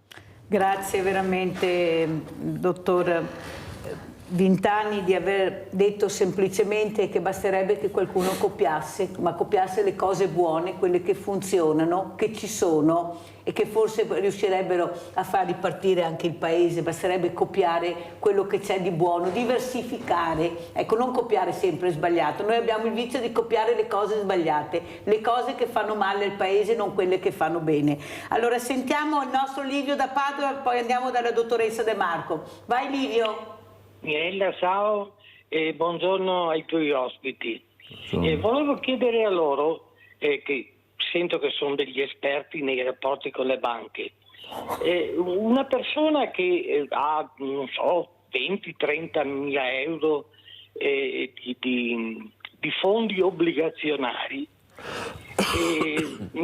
sì, ogni anno ci sono degli interessi molto bassi, però io penso che questi soldi, se cioè veramente la persona che guadagna dai fondi obbligazionari sono persone che hanno cifre considerevoli e hanno degli esperti, così mi hanno detto, che spesso cambiano la destinazione dei fondi, vanno da un fondo all'altro, consigliano quali sono i fondi più in quel momento che sono più alti. E poi nell'ipotesi che dopo tanti anni questa persona voglia ritirare i propri soldi, sempre si fa consigliare qual è il momento giusto per poter vendere. Quello invece che li tiene sempre lì, nelle stesse, diciamo, che tiene sempre i fondi con le stesse, come si chiamano, quei vari azioni, sì, li tiene lì, insomma, adesso non mi viene in mente la parola, che non cambia, che non cambia fondi, che non è esperto, eccetera, guadagna una nullità, insomma, guadagna poco. È vero, un investimento fisso. Grazie. Lo tiene là, dici tu, e perciò guadagna poco. Grazie Livio. Allora dopo risponderemo anche a Livio, anche se in parte ha già risposto il dottor Vintani, ma è giusto, perché è giusto anche coinvolgere le persone. Vede quanta curiosità c'è, dottor Vintani.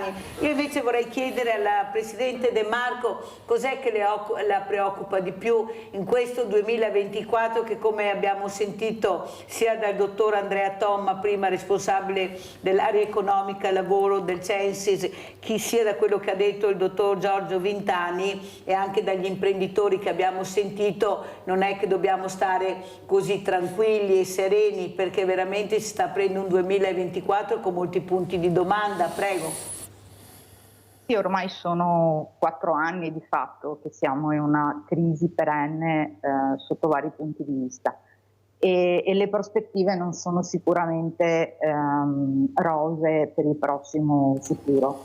E volevo però rientrare un attimo sulla questione del sistema dei controlli della vigilanza anche sul sistema bancario italiano, perché poi in realtà sono questioni che trattiamo molto spesso anche noi ai nostri sportelli. E qui ritorniamo al problema di prima, il sistema di vigilanza, anche per quanto riguarda il sistema bancario, non ha funzionato granché, altrimenti non ci saremmo trovati con il fallimento di 2 banche poi proprio sul nostro territorio. Mi riferisco ovviamente a Veneto Banca e a Popolare di Vicenza. E sono molto d'accordo anche con gli interventi nel senso che dell'analfabetismo digitale e finanziario sono 2 problemi sempre più preoccupanti e che hanno ricadute estremamente reali. E qui mi riferisco al secondo intervento che c'è stato dalla telefonata perché lo vediamo anche noi, la cultura finanziaria è assolutamente mancante nella maggior parte delle persone. Quindi il rischio è che le persone si trovino coinvolte sempre più in truffe e di qui sarebbe importante essere sempre più informati e consapevoli in modo da fare delle scelte che tutelino non solo le nostre finanze ma anche la nostra vita. E una delle questioni che facciamo sempre presenti alle persone che si rivolgono al nostro sportello che si occupa di dare aiuti in materia bancaria e finanziaria, senza ovviamente fare consulenza, perché non è quello il nostro compito e il nostro lavoro, è una regola base, insomma, uno, diversificare, quindi non tenere tutto quanto investito nello stesso prodotto perché può essere comunque problematico, due, maggior guadagno tendenzialmente è correlato con un maggior. E questi sono due elementi molto semplici ma che credo possano farci allarmare nel momento in cui ci vengono proposti degli investimenti ad alto rendimento, perché tendenzialmente sottostante c'è anche un rischio maggiore. C'è un problema anche di affidabilità. Sempre più spesso ci capita anche con i nostri legali di incontrare persone che hanno investito magari online su Bitcoin piuttosto che borsa di Tokyo e sono persone normalissime. Quindi c'è da un lato una mancanza finanziaria e dall'altro un calo di attenzione nel momento in cui noi andiamo a investire i nostri soldi che, ricordo, sono il nostro futuro, anche nostro e delle nostre famiglie. Allora, quello che preoccupa, dottor Vintani, come ha detto anche la Presidente De Marco, è questo fumo che riescono a metterti davanti, dove ti fanno vedere che dietro questo fumo però puoi trovare l'isola del tesoro. Stiamo parlando anche di questi bitcoin che tutti quanti magari nei telefonini avete sentito cosa fanno vedere, e come dice la Presidente De Marco, una persona normalissima ci cade tranquillamente, perché c'è sempre questa speranza di riuscire ad ottenere molto in pochissimo tempo, senza capire che dietro questo fumo non c'è l'isola dei famosi, ma c'è un'altra isola deserta, ma un deserto che poi non ti restituirà più niente. Ma perché non c'è il garante della sicurezza? Perché qui stiamo parlando di soldi, stiamo parlando di beni. Perché manca questo? Perché nessuno vuole controllare quello che veramente è la fatica, il sudore di tante persone che si fidavano, andavano in banca dal cassiere, mio amico, io mi fido, e poi è successo il finimondo. Ma dobbiamo andare a girare col commercialista in Italia, dottor Vintani? Perché io non riesco più a capire, perché è sempre più difficile capire quello che ti propongono. Ad esempio, le dico questa, tempo fa un signore voleva acquistare i buoni del tesoro, è andato in banca, però il tasso non glielo davano subito, non sapevano che tasso dovevano dargli, lo avrebbero dato dopo, quando aveva comperato. Ma le sembra normale? Ma come? Io compro e tu mi dirai che tasso mi dai? No, il tasso viene detto, intanto tu acquista, ma tu mi dirai il tasso, niente da fare. E queste sono le banche, dottor Vintani, tanto per dirle questa telefonata che ho ricevuto, poi ho chiamato la banca ed era vero, al momento non ti danno, ti fanno solo fare l'ordine, ma il tasso non te lo danno. Ma secondo lei è serio, è corretto, è etico? Allora, sicuramente se l'ordine, per dire, dei BTP viene fatto in asta in occasione di nuova collocazione, normalmente, per dire, ci sono dei tassi minimi, oppure si può fare riferimento, per dire, al tasso dell'ultima emissione. ma da questo punto di vista c'è un discorso, per dire, di mancanza di tempo probabilmente da parte degli addetti bancari a quello di no, voler dottor fare... Vintani, non passi il cerino, no, dottor Vintani, non è mancanza di tempo. Io nel momento che acquisto e che firmo, tu mi devi dire che tasso mi dai, no? È troppo comodo. E se poi non è quello che era prima o quello che tu mi dici che sarà dopo, cosa faccio?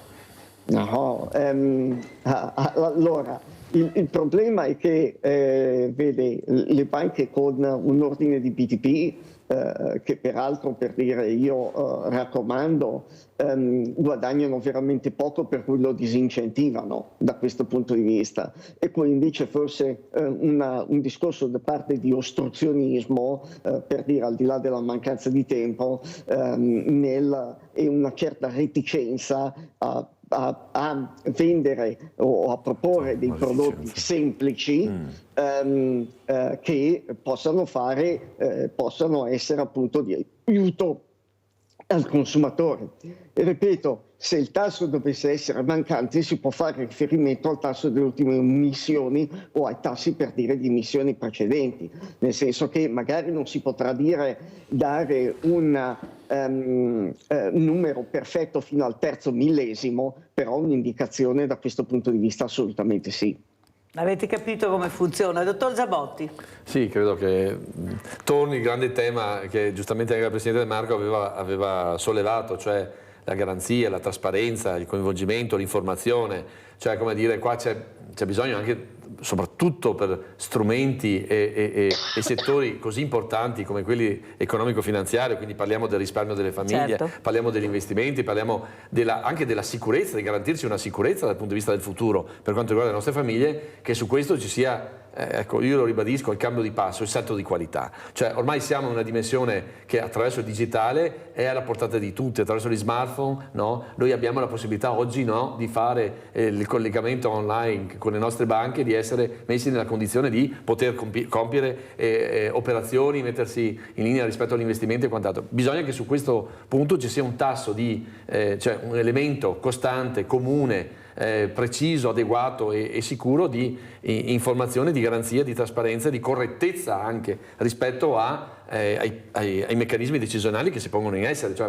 vado a stipulare un contratto nel quale io vorrei assolutamente essere messo nella condizione di poter giustamente sin dall'inizio capire qual è il portato del mio investimento, del frutto, l'interesse, no, la scadenza, la tempistica, tutto quello che è elemento costitutivo per la decisione che io vado ad assumere in quel momento. Ad investire i miei soldi. Assolutamente. Quindi oggi dovremmo essere tanto più garantiti. Nel momento in cui il digitale ti porta tutto a portata di mano, noi dovremmo essere posti nella condizione che tutto questo diventi invece non un espediente in negativo, ma un fattore di trasparenza e di coinvolgimento e di garanzia, e di garanzia assolutamente per quello che sto facendo. Quindi credo che questa sia una linea che inevitabilmente va come dire, rimarcata, tracciata, e che soprattutto oggi è l'unica che garantisce, nell'ottica di quello che abbiamo detto tutto stamattina, cioè quella logica di condivisione, no? Cooperazione, perché il tema della fiducia è un tema fondamentale all'interno dell'economia. Cioè tu stipuli con chi ti metti nella condizione di riconoscere come un partner affidabile, no? Sicuro, concreto. E quindi questa è la logica che dovrebbe, ovviamente dal punto di vista finanziario ce l'abbiamo appena detto, degli investimenti, le banche e quant'altro, ma dal punto di vista dell'impresa attorno deve essere un elemento costante del tema della nuova economia, cioè l'idea che la persona è al centro e che non c'è il profitto contro la persona, ma che il profitto va messo nella logica di valorizzare il tema della persona e della socialità. Sentiamo anche come commenta la Presidente De Marco. Presidente, come commenta? Sì, concordo con quello che dicevano gli altri ospiti. Vorrei ricordare peraltro che vi è un obbligo informativo da parte degli istituti o dei professionisti nel momento in cui propongono un prodotto, un mutuo, un investimento. Si tratta proprio di un foglio informativo che dovrebbe racchiudere le principali informazioni relative all'investimento o un finanziamento e quant'altro. Qual è uno dei problemi che riscontriamo? È è che nel momento, in qualsiasi settore, non solo quello bancario, se pensi ai contratti dell'energia, c'è da farsi venire i brividi. Nel momento in cui ci vengono consegnate 10-15 pagine scritte in linguaggio tecnico, magari anche con carattere 8, irraggiungibile, di lettura e di comprensione da parte dei consumatori e dei cittadini in generale. Quindi bisognerebbe lavorare molto anche su questo, perché la fiducia va meritata, ovviamente. Negli ultimi 20 anni nel settore bancario la fiducia è stata via via erosa. Vorrei ricordare che abbiamo iniziato nei primi anni 2000 con i crack Cirio, Parmalat, Argentina, perché poi queste cose non ce le ricordiamo magari, poi il rialzo dei tassi a metà degli anni, Lehman Brothers, Poste Assicura, Poste Vita, per passare poi a Veneto Banca, Popolare di Vicenza, adesso di nuovo i mutui, finanziamenti, Bitcoin, cioè in tutti questi anni abbiamo avuto una sempre maggiore differenziazione di tipologie anche di investimenti e di finanziamenti, ma è mancata dall'altra parte una simmetrica informazione corretta e trasparente al cittadino consumatore, in questo caso risparmiatore. E per quanto riguarda gli investimenti, l'altro elemento da tenere presente è che, e questa è una domanda che ci viene fatta spesso allo sportello, ma allora cosa devo fare? Qual è l'investimento giusto?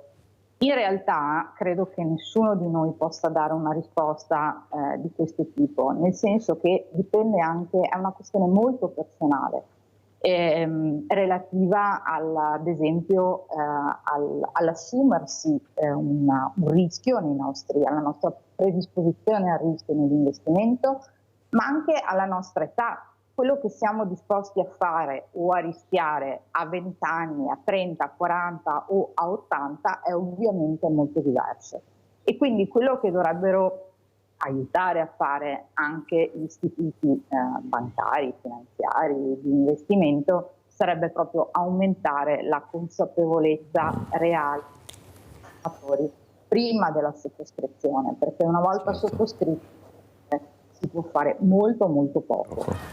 Molto chiara, Presidente. Allora ormai siamo quasi in chiusura e vorrei chiedere al dottor Vintani, io prima parlavo di fumo, molto fumo, poi c'è l'isola, un'isola meravigliosa, ma il fumo è il rischio, per quello ho chiamato di fumo, il rischio.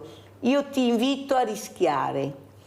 Rischia e vedrai che guadagnerai. Questa è alla fine il fumo che vediamo, la paura, però se poi riesco ad avere tanto. In questo momento, dottor Vintani, come lei ha spiegato molto bene, bisogna diversificare, bisogna capire veramente dove vuoi andare a parare, cosa vuoi guadagnare. Cos'è che si sente di dire dopo quello che è successo con le banche, con le truffe, con la speculazione? Questo povero risparmiatore, noi abbiamo una popolazione che sta diventando diversamente giovane purtroppo, e quei pochi soldini che hanno io pregherei chissà di dare dei consigli utili, di far stare tranquilli queste persone, perché veramente non ne possiamo più di sentire che ogni mattina queste persone vengono, tantissime vengono truffate o col telefono, persone che arrivano in casa o con queste magie. Ecco, cosa si sente di dire, dottor Vintani, prima di lasciarci? Purtroppo questo è un fenomeno presente da questo punto di vista non solo in Italia, e per dire, ecco, lei parlava prima di Bitcoin, per me quella è una speculazione pura e semplice, nel senso il tentativo veramente con poco e in poco tempo di avere molto. Questo non è un discorso di investimento. Il discorso di investimento è quello, come è stato detto anche dal Presidente De Marco, capire quello che è il profilo di rischio e le volontà del cliente, e spesso da questo punto di vista, per dire, in banca non c'è probabilmente a volte anche la competenza necessaria per farlo, il tempo necessario per farlo. E quindi gli investimenti andrebbero fatti veramente su misura, non da questo punto di vista su un tutt'uno, un prêt-à-porter, perché quello che va bene per Tizio può non andare bene per Caio. Faccio un esempio molto semplice, che se io voglio o aspiro a guadagnare, per dire, il 4%, vorrà dire che sarò disposto a perdere fino al 4%. Se voglio guadagnare il 20%, devo essere disposto a perdere fino al 20%. E quindi è importante che da questo punto di vista la scelta venga fatta correttamente in maniera serena, e che risponda soprattutto. Manca spesso e volentieri in banca una visione d'insieme che i professionisti come me cercano assolutamente di avere, proprio perché i consulenti finanziari autonomi sono esclusivamente dalla parte del cliente. E voglio dire un'ultima parola sulla fiducia, una cosa che per me è molto importante, ed è per dire una citazione del famoso scrittore giapponese Haruki Murakami: ci vuole una vita per costruire, ma basta un momento per distruggere. Certo. Molto chiaro, la ringrazio con questo finale, queste parole importanti che dovremmo tutti non sentire ma ascoltare. Abbiamo Giovanna da Conegliano. Ciao Giovanna. Senta, io volevo dare una mia testimonianza piuttosto negativa. Mio marito ha 10 anni fa, ha investito 10 milioni, erano le lire, nella banca di Treviso. Se non che è stata fondata da lui e altri componenti, se non che questa banca di Treviso era andata un po' e cambiava sempre banca. Mio marito avrebbe voluto riprendersi i suoi soldi, non poteva perché stavano cambiando continuamente istituto. Io parlo per lui perché purtroppo è morto un mese e mezzo fa e vorrei che avesse un po' di come si dice? Giustizia? Di giustizia, ecco.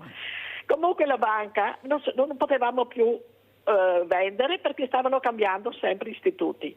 Cambiando istituti, alla fine mi sono trovata con 900 euro di 10 milioni che avevo investito a quei tempi di lire, erano le lire ancora. Gli sembra una cosa giusta questa? Che mi trovo adesso con 900 euro solo di tutto?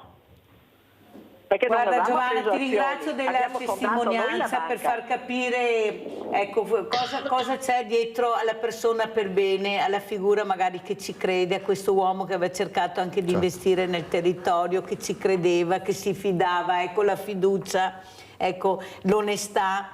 E poi manca l'etica alla fine. E Giovanna, per fortuna che hai ricevuto questi, perché qualcuno non ha ricevuto proprio niente di niente. Allora, dottor Zabotti, ecco, beato Toniolo, se sentisse o se sente queste parole, chissà come si gira e si rigira lui che aveva creato il bene, aveva creato l'aiuto alle fragilità. Prego.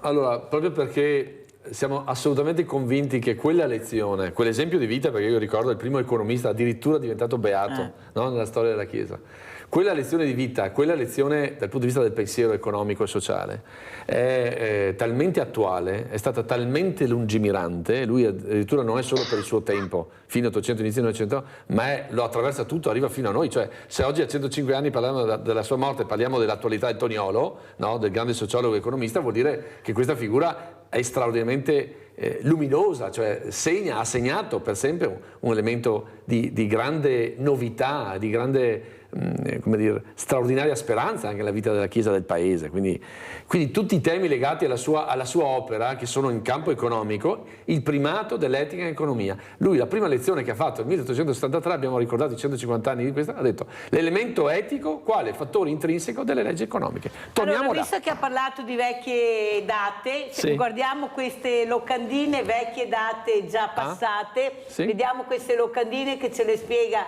il dottor Zabotti, prego. Sì, sì, anche quest'anno con grande successo abbiamo fatto i 4 incontri Primavera di Fede, Arte e Cultura in Sinistra Piave. Cioè abbiamo voluto, a proposito di tornare a promuovere la cultura, a presentare alcuni volumi, alcuni testi, alcune pubblicazioni molto significative che hanno avuto anche un grande successo ma anche un grande ritorno, perché noi valorizziamo le figure alte del nostro territorio, le storie anche importanti. Siamo partiti da Santa Lucia, abbiamo presentato un libro sul vescovo, aneddoti, adesso guardiamo anche il libro, la copertina del libro. Esatto, aneddoti e ricordi sul vescovo Albino Luciani da parte di Don Pierpaolo Carrer, che è stato il suo, oggi ha 99 anni, lo salutiamo, è stato il suo segretario addirittura a Vittorio Veneto. Poi siamo stati con l'iniziativa del 12 aprile a Campo di Pietra, quindi comune di Salgareda, e abbiamo lì presentato, patrocinato la presentazione del libro di Giuseppina Piovesana dedicato alla storia della parrocchia San Lorenzo in Bidoggia scomparsa, quindi una grandissima partecipazione di persone a testimoniare che sui temi dell'identità, della cultura del nostro territorio c'è ancora un interesse che sta risorgendo ormai da tanto tempo. Poi una bella esperienza nella Sernale della battaglia del Piave, legata anche alla storia degli Zattieri. Abbiamo presentato il quaderno del territorio legato a Cesana, che è un antico borgo con una straordinaria chiesa e un bellissimo senso di comunità a Lentiai, parliamo di Borgo Valbelluna. Quindi che abbiamo visto noi perché abbiamo invitato gli Zattieri. È bravissimo, quindi questo è stato, e lì siamo andati nell'ex osteria Pillonetto, saluto la signora Silmava, una grande storia, un grande intellettuale, sindaco, poeta, figura importantissima del quartiere del Piave, grande amico di Andrea Zanzotto, e abbiamo concluso anche qui in maniera singolare in questa prima fase di incontri il 24 maggio scorso a Mansuè, sempre in Sinistra Piave, questo manuale di viticoltura. Addirittura il beato Cosma Spessotto, che ricordiamo il padre francescano morto martire, diventato beato, ucciso dai guerriglieri in chiesa, proprio sull'altare nel 1980, negli anni 70 che cosa aveva fatto? Da missionario partito da qua, aveva addirittura fatto e scritto in spagnolo un manuale sulla viticoltura. E quindi è venuto addirittura all'Istituto Cerletti a salutare la bellissima, proprio questa bellissima esperienza, questo manuale che è molto attuale. Andremo a presentarlo ai giovani dell'Istituto Cerletti. Bene, grazie. Allora io ringrazio tantissimo il dottor Giorgio Vintani, collegato con noi da Londra, consulente finanziario autonomo. Saluto tantissimo Claudio De Marco, presidente Federconsumatori Treviso, e ringrazio ancora Marco Zabotti, direttore scientifico Istituto Diocesano Beato Tognolo di Pieve di Soligo, di essere stati con noi, e veramente abbiamo anche questa mattina imparato tante cose. Grazie, grazie. Pubblicità.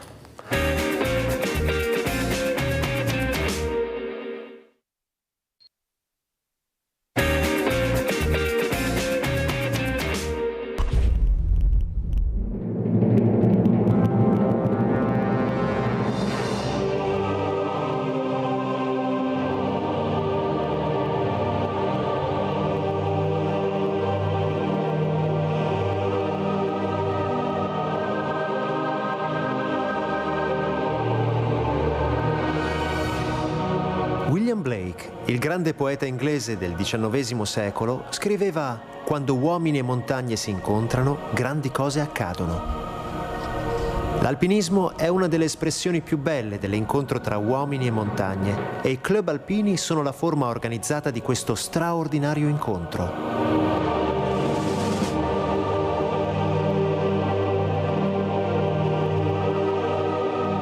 Il 23 ottobre 1863 a Torino nasce il Club Alpino.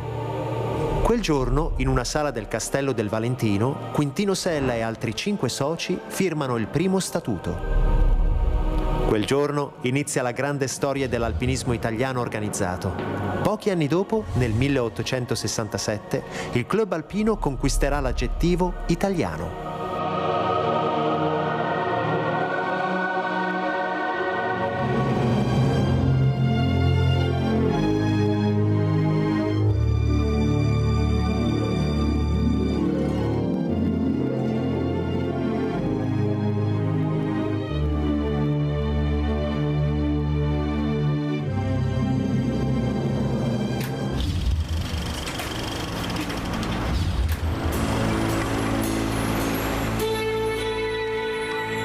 Agli appassionati di montagna, il CAI fa una proposta di valori e di approccio alla frequentazione delle terre alte. Una concezione che privilegia la fruizione lenta, non frenetica, dell'avventura. Una prospettiva che fa del camminare e dell'alpinismo strumenti della conoscenza. Una proposta di valori con al centro la responsabilità individuale, la solidarietà, la socialità e l'impegno per la montagna e l'ambiente.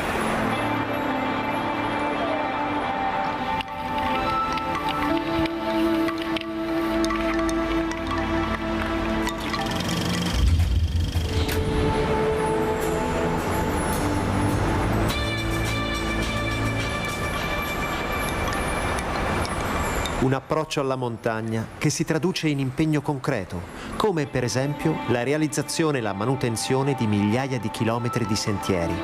Un bene comune che è fruibile solo grazie al costante lavoro volontario di tanti soci.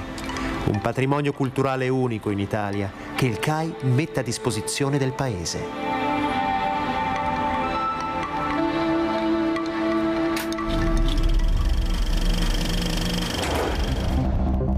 A questo patrimonio si aggiunge quello proprio di altri ambiti di attività, tutti curati dagli organi tecnici e dalle strutture operative dell'associazione. La tutela ambientale, la ricerca scientifica, lo studio e i test specifici sui materiali tecnici utilizzati in montagna e altro ancora.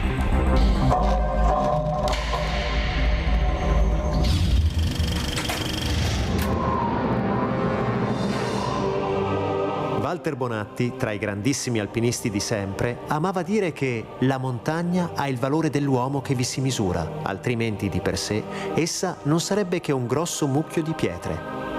Per il Club Alpino Italiano ogni forma d'alpinismo è esplorazione e gli alpinisti sono coloro che, nella pratica, coniugano libertà a responsabilità, accettazione del rischio a senso del limite, esplorazione a rispetto per l'ambiente, per le popolazioni locali e per le loro culture.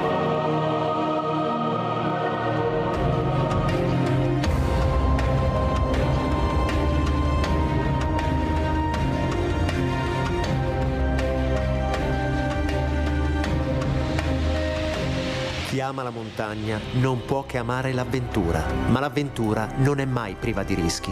Per Reinhold Messner il fascino delle montagne è dato dal fatto che sono belle, grandi e pericolose.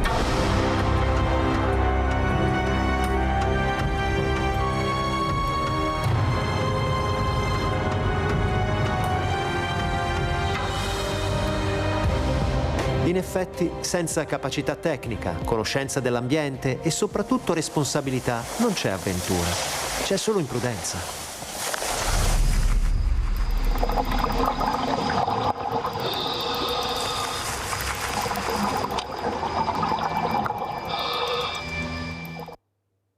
E io ringrazio veramente Luca Tortora, presidente CAI Montebelluna, Club Alpino Italiano, di essere con noi, ecco, di averci mandato questo importante video che fa capire tante cose, la bellezza dell'ambiente ma anche la fragilità dell'ambiente.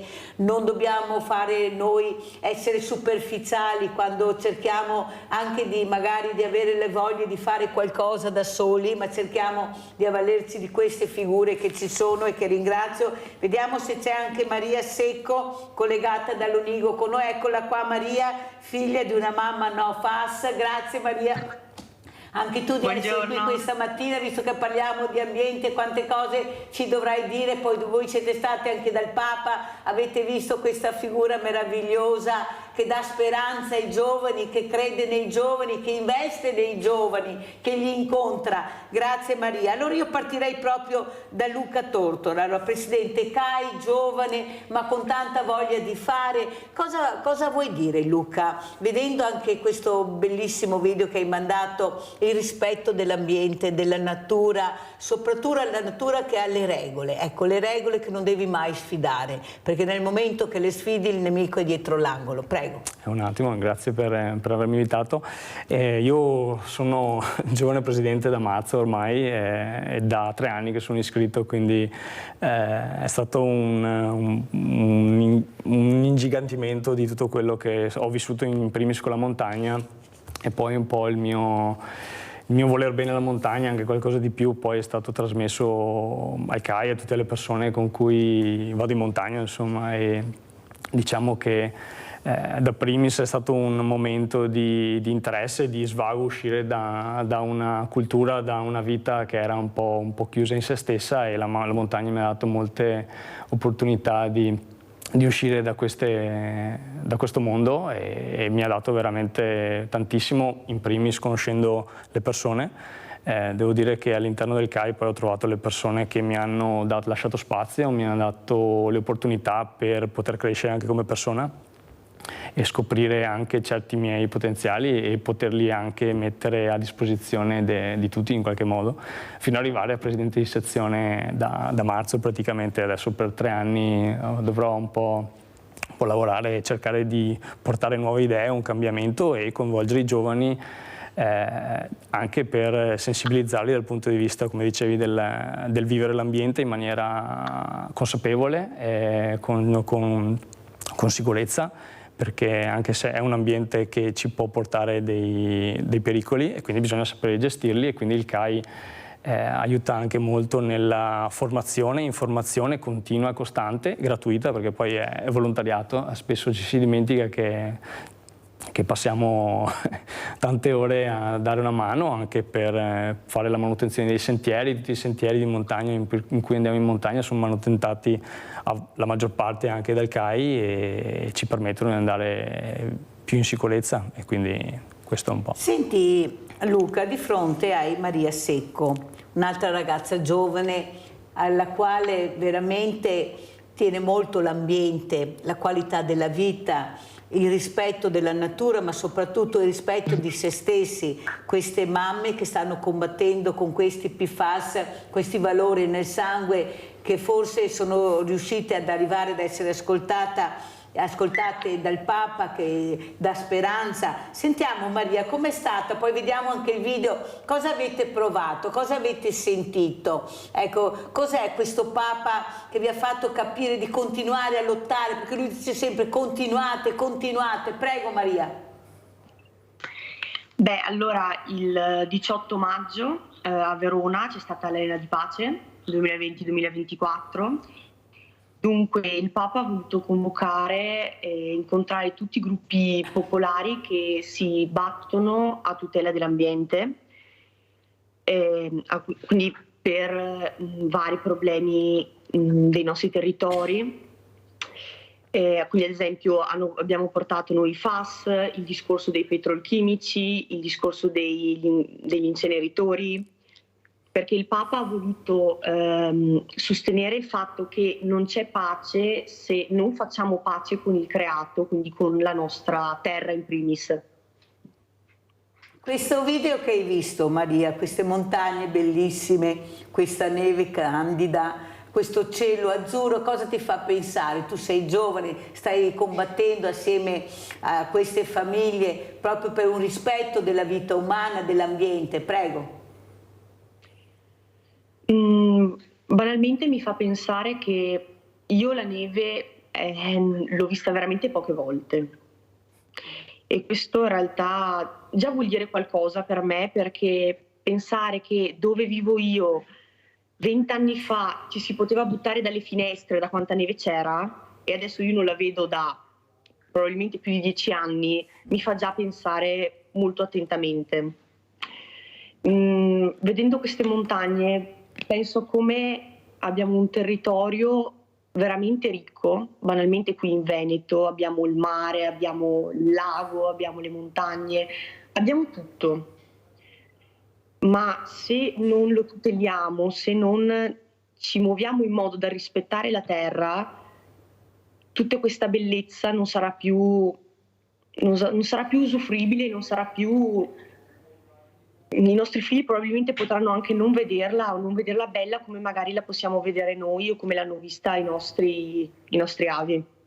Senti Maria, non so se sei andata, se c'eri o se hai sentito qualcosa sull'inceneritore di Fusina, so che anche voi avete contestato. Com'è andata? Cosa ci racconti?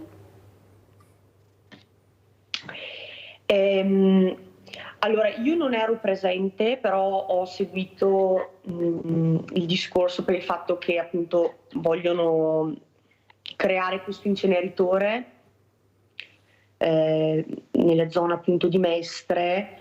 c'erano più di 5.000 persone che sono andate a protestare, perché appunto non c'è bisogno di un altro inceneritore, non è il modo giusto per dare nuova vita ai rifiuti, anzi è solo un modo per buttare altri inquinanti nell'aria. Perciò 5.000 persone sono un numero consistente. Cosa dici, Luca Tortora, questa ragazza che sta cercando di far capire il valore dell'ambiente, che non dobbiamo inquinare, dobbiamo rispettare, dobbiamo pulire tutti quanti come fate voi, cercare di mettere questa goccia nell'oceano, ma è una goccia importante se tutti la mettiamo. Prego, come commenti le parole di Maria Secco? Anche mi sento vicino, ma non solo io, anche di fronte anche a questo combattere, questo sfruttamento di territorio per cercare di arrivare a scopi da una parte rifiuti, forse dalla parte economici. Anche noi, anch'io in primis, combattiamo un po' queste scorrettezze verso la nostra terra, che poi è nostra, è fare del male nella nostra terra, e poi alle persone è una cosa che disturba molto, e vedo che comunque ci si sta muovendo anche nell'ottica soprattutto i giovani, nel farli coinvolgerli in queste attività di promozione ambientale e combattere anche queste scelte politiche un po' scorrette, insomma. Senti Luca, dicono i giovani non si preoccupano di niente, ecco, non si rendono protagonisti, ma è così vero che il giovane fa fatica a essere coinvolto, a essere intrigato, eppure quando ci sono manifestazioni per l'ambiente ci sono loro, quasi sempre loro. Cosa vuoi dire? Come vedi tu questi giovani? Ci sono, non ci sono? Bisogna intrigarli di più, cercare di non andare solo nelle scuole a fare la solita lezioncina che magari si annoiano, ma portarli direttamente a toccare questo ambiente meraviglioso? Prego. Beh, no, io lo vedo un po' a metà, nel senso che da una parte vedo i ragazzi è difficile coinvolgere, vi parlo in primis anche da presidente di sezione, non è così facile, però messo in un certo modo, coinvolti in un certo modo e lasciandogli spazio, i giovani ci sono e io sono anche un esempio un po' di questo qua, vorrei fare un po' un promotore per quanto riguarda i giovani presidenti di tutta Italia, in realtà non solo del Veneto, che si stanno attivando anche in questo per cercare di coinvolgere i giovani e coinvolgerli in queste attività qua, e io riscontro ce l'ho abbastanza, è abbastanza potente insomma di fronte ai ragazzi, perché quando trovi ragazzi che credono in questa cosa qua ci sono, ecco, sembra che non ci sono, ma ci sono. Ci sono, mi fa piacere che tu l'abbia detto, Luca. Abbiamo Leone da Tre Baseleghe, vai Leone. Ciao mille ragazzi, saluto tutti. Allora, ieri abbiamo avuto i funerali di queste forze dell'ordine del soccorso alpino che erano caduti. Non vi sembra che ci siano troppe morti in montagna con questo alpinismo?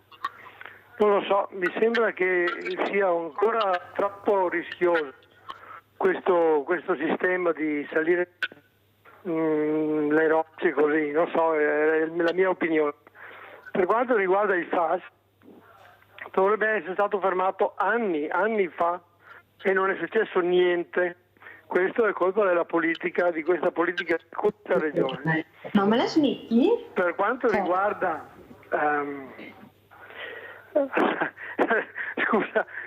scusa la vecchiaia, mi sono perso. Ti sei perso, Leone? Grazie, ciao. Leone si è perso tante cose, voleva dire in poco tempo, però richiama pure tranquillamente Leone, tanto ci sentiamo. Allora andiamo a vedere anche questo servizio che appunto queste persone, queste mamme sono state ricevute dal Papa. Andiamo a vedere cosa hanno portato per far vedere le donne no FAS del Papa a Verona. Andiamo a vedere. Sentiamo l'Anna Maria.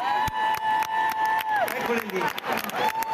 Vogliamo anche cogliere l'occasione per chiedere che si faccia questa indagine di corte alla Regione Veneto che aspettiamo da tanto tempo sulle conseguenze cliniche della fortissima esposizione ai PFAS che c'è stata negli anni precedenti e che abbiamo dimostrato a presa diretta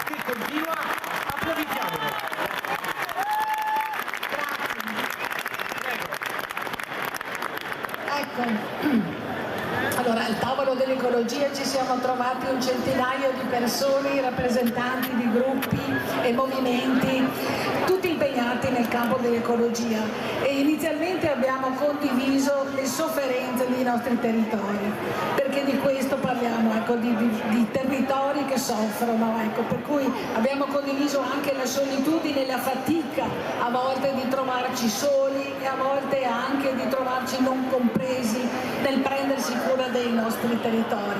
Abbiamo visto anche che lavorando nell'ambiente, nell'ecologia, sentiamo molto la connessione anche con gli altri ambiti, perché quando un terreno, quando non si rispetta l'acqua, e ne siamo testimoni, e la terra, allora questo crea ingiustizia, perdite di diritti, povertà, crea migrazioni e crea, ecco, ingiustizie. Beh, questo è proprio il messaggio dell'ecologia integrale. È integrale per questo, e quindi credo che sia stata un'esperienza molto forte la vostra. Portate avanti con determinazione questo tavolo. E vuoi aggiungere qualcosa? Un'ultima cosa prima che...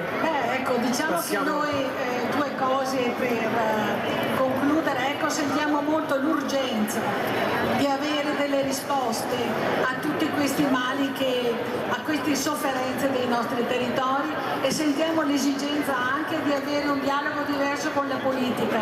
Brava. Perché noi... Allora Maria, abbiamo sentito questa mamma in rappresentanza di tante mamme che state veramente cercando di portare avanti questo tema scottante, questi PFAS nel sangue, questi valori altissimi, dove anche i medici dell'ambiente, che ho avuto anche ospiti più volte, sono molto preoccupati. Ecco, come vedi, ecco, il futuro, anche la politica, tu da ragazza giovane che stai cercando anche tu di combattere grazie anche a questa famiglia, a queste mamme che vi stanno coinvolgendo per farvi capire l'importanza di esserci. Prego. Io mi domando perché l'Italia in tutti questi anni non abbia fatto niente.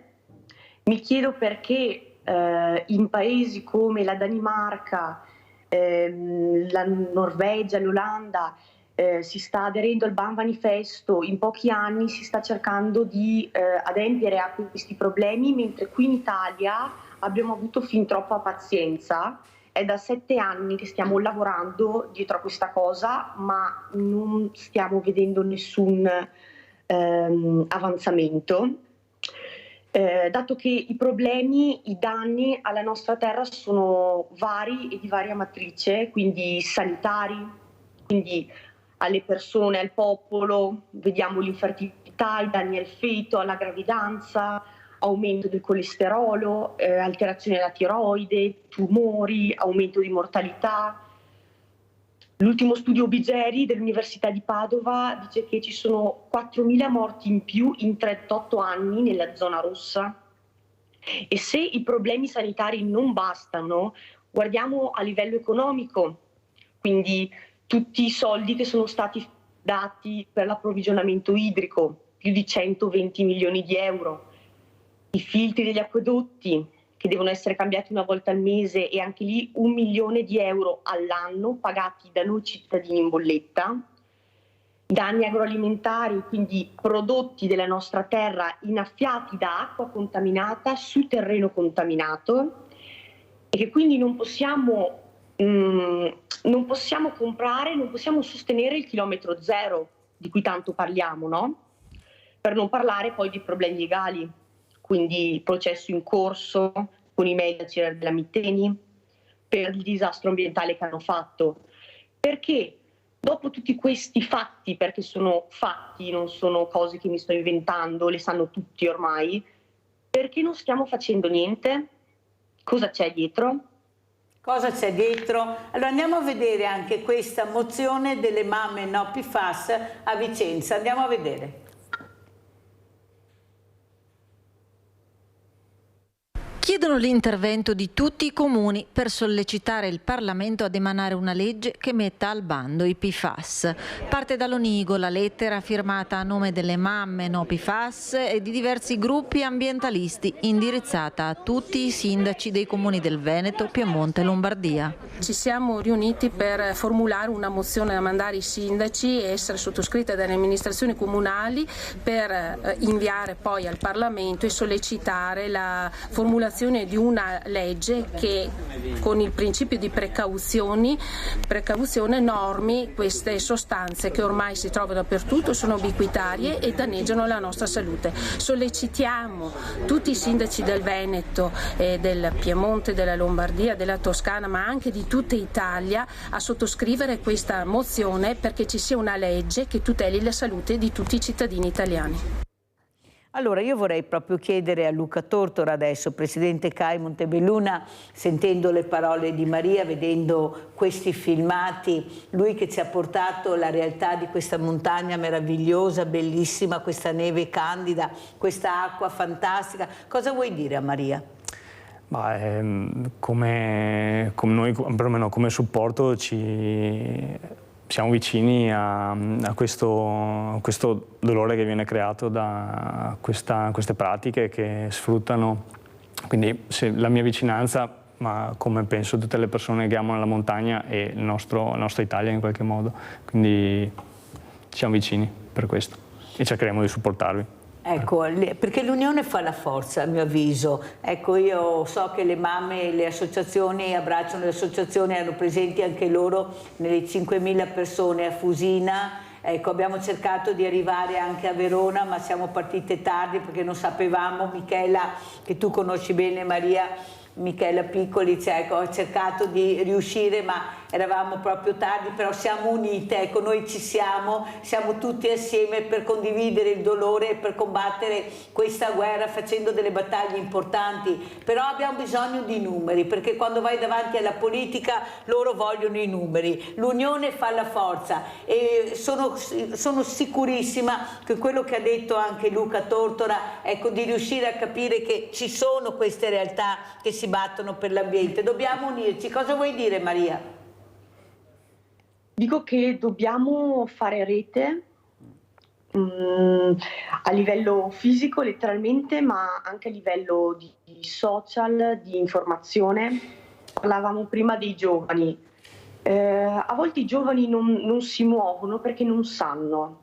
Io penso che se i giovani fossero davvero in certi casi interessati, ma soprattutto informati, saprebbero cosa fare, saprebbero muoversi, ma secondo me tanta gente ancora non sa del problema, non è sponsorizzato, è sbagliato, non è pubblicizzato abbastanza, non lo vediamo dappertutto, quando dovrebbe essere così.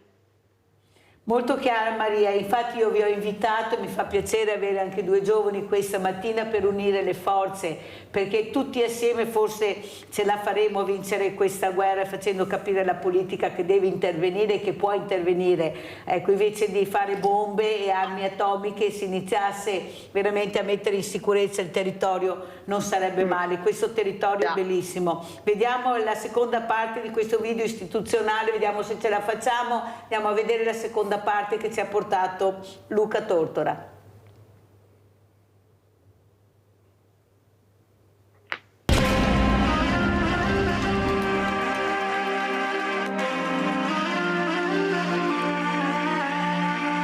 La prevenzione degli incidenti parte dalla formazione. Che si tratti di alpinismo o speleologia, di arrampicata su roccia o ghiaccio, di escursionismo o di ferrate, di sci alpinismo o cicloturismo. Le scuole del CAI insegnano tutto quello che serve sapere per affrontare la montagna con la maggior sicurezza possibile e vivere l'avventura da protagonisti. Poi si inserisce la corda, poi si serra in questa maniera, si reinserisce il moschettone.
passione per la montagna non si esaurisce con l'alpinismo.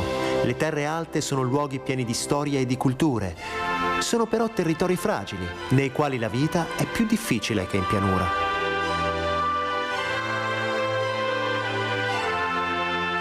Ogni giorno l'associazione è al fianco delle popolazioni di montagna per tutelare la cultura e l'ambiente, promuovere lo sviluppo sostenibile e contrastare lo spopolamento di Alpi e Appennino.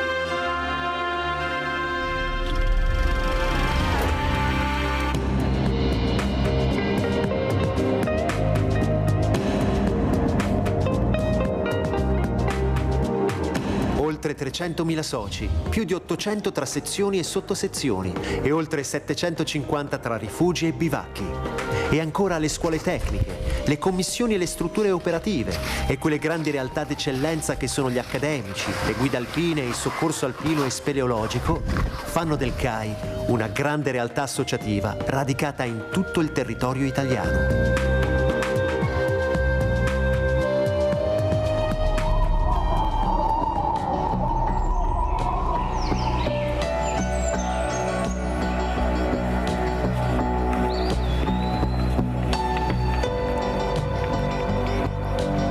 In una società in continuo mutamento, il CAI evolve e investe sul domani, in particolar modo sui giovani, che sono il proprio futuro e quello del Paese.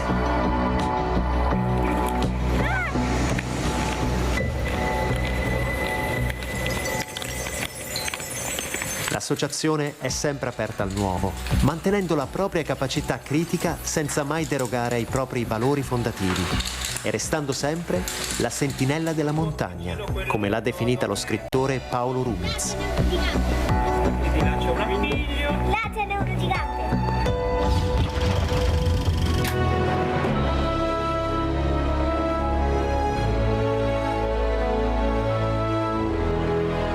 Chi più alto sale, più lontano vede. Chi più lontano vede, più a lungo sogna. Amava ripetere Felice Bonaiti, un alpinista molto attento ai problemi della montagna. Generazione dopo generazione, negli occhi e nel cuore dei soci CAI, la passione, l'impegno per la montagna e i 1000 sogni dell'alpinismo restano intatti.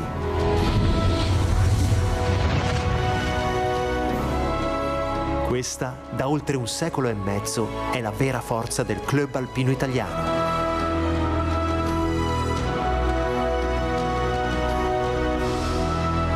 Avventura, formazione, cultura.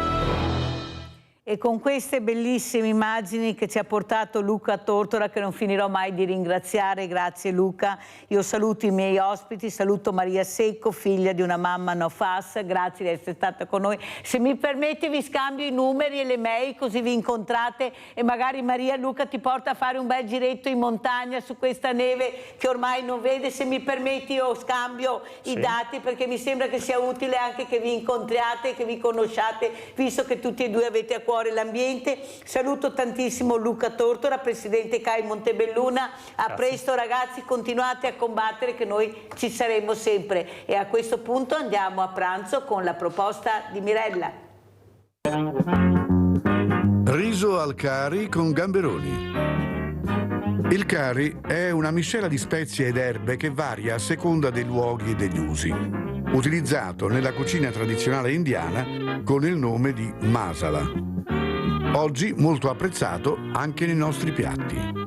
Ingredienti per 4 persone: 350 g di riso, 350 g di gamberoni, 40 g di burro, una cipolla a fettine, 3/4 di litro di brodo di dado, salsa al curry, sale.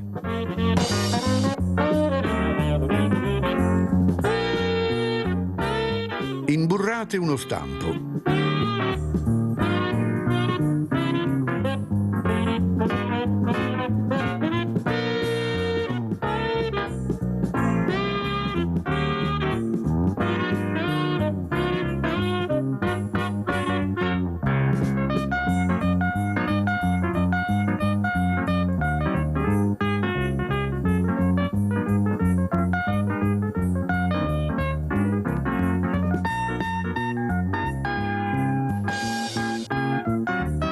In una teglia scaldate il burro e insaporitevi la cipolla tagliata a fettine, senza farla colorire troppo.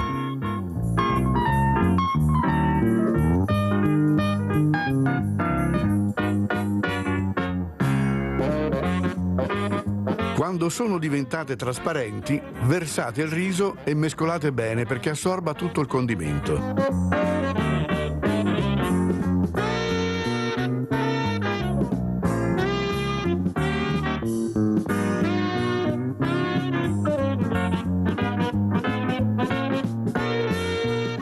Salate e mescolate.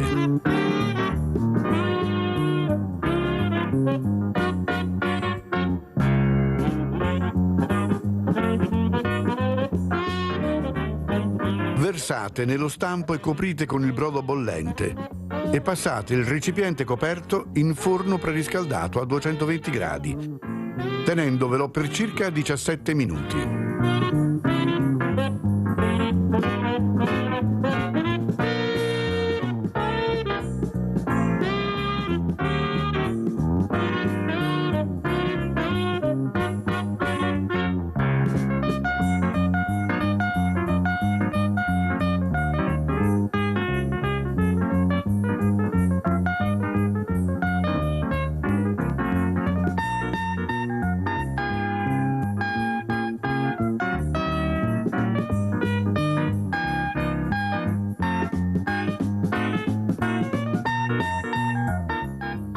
Lessate i gamberoni per 2 minuti in acqua bollente.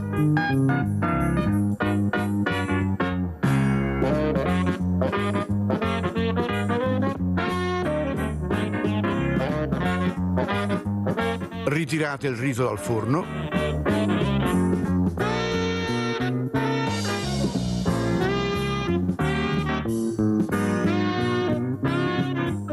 Rovesciate delicatamente la forma sul piatto da portata, servite e ricoprite con la salsa al curry. E guarnite con i gamberoni. Servite e buon appetito!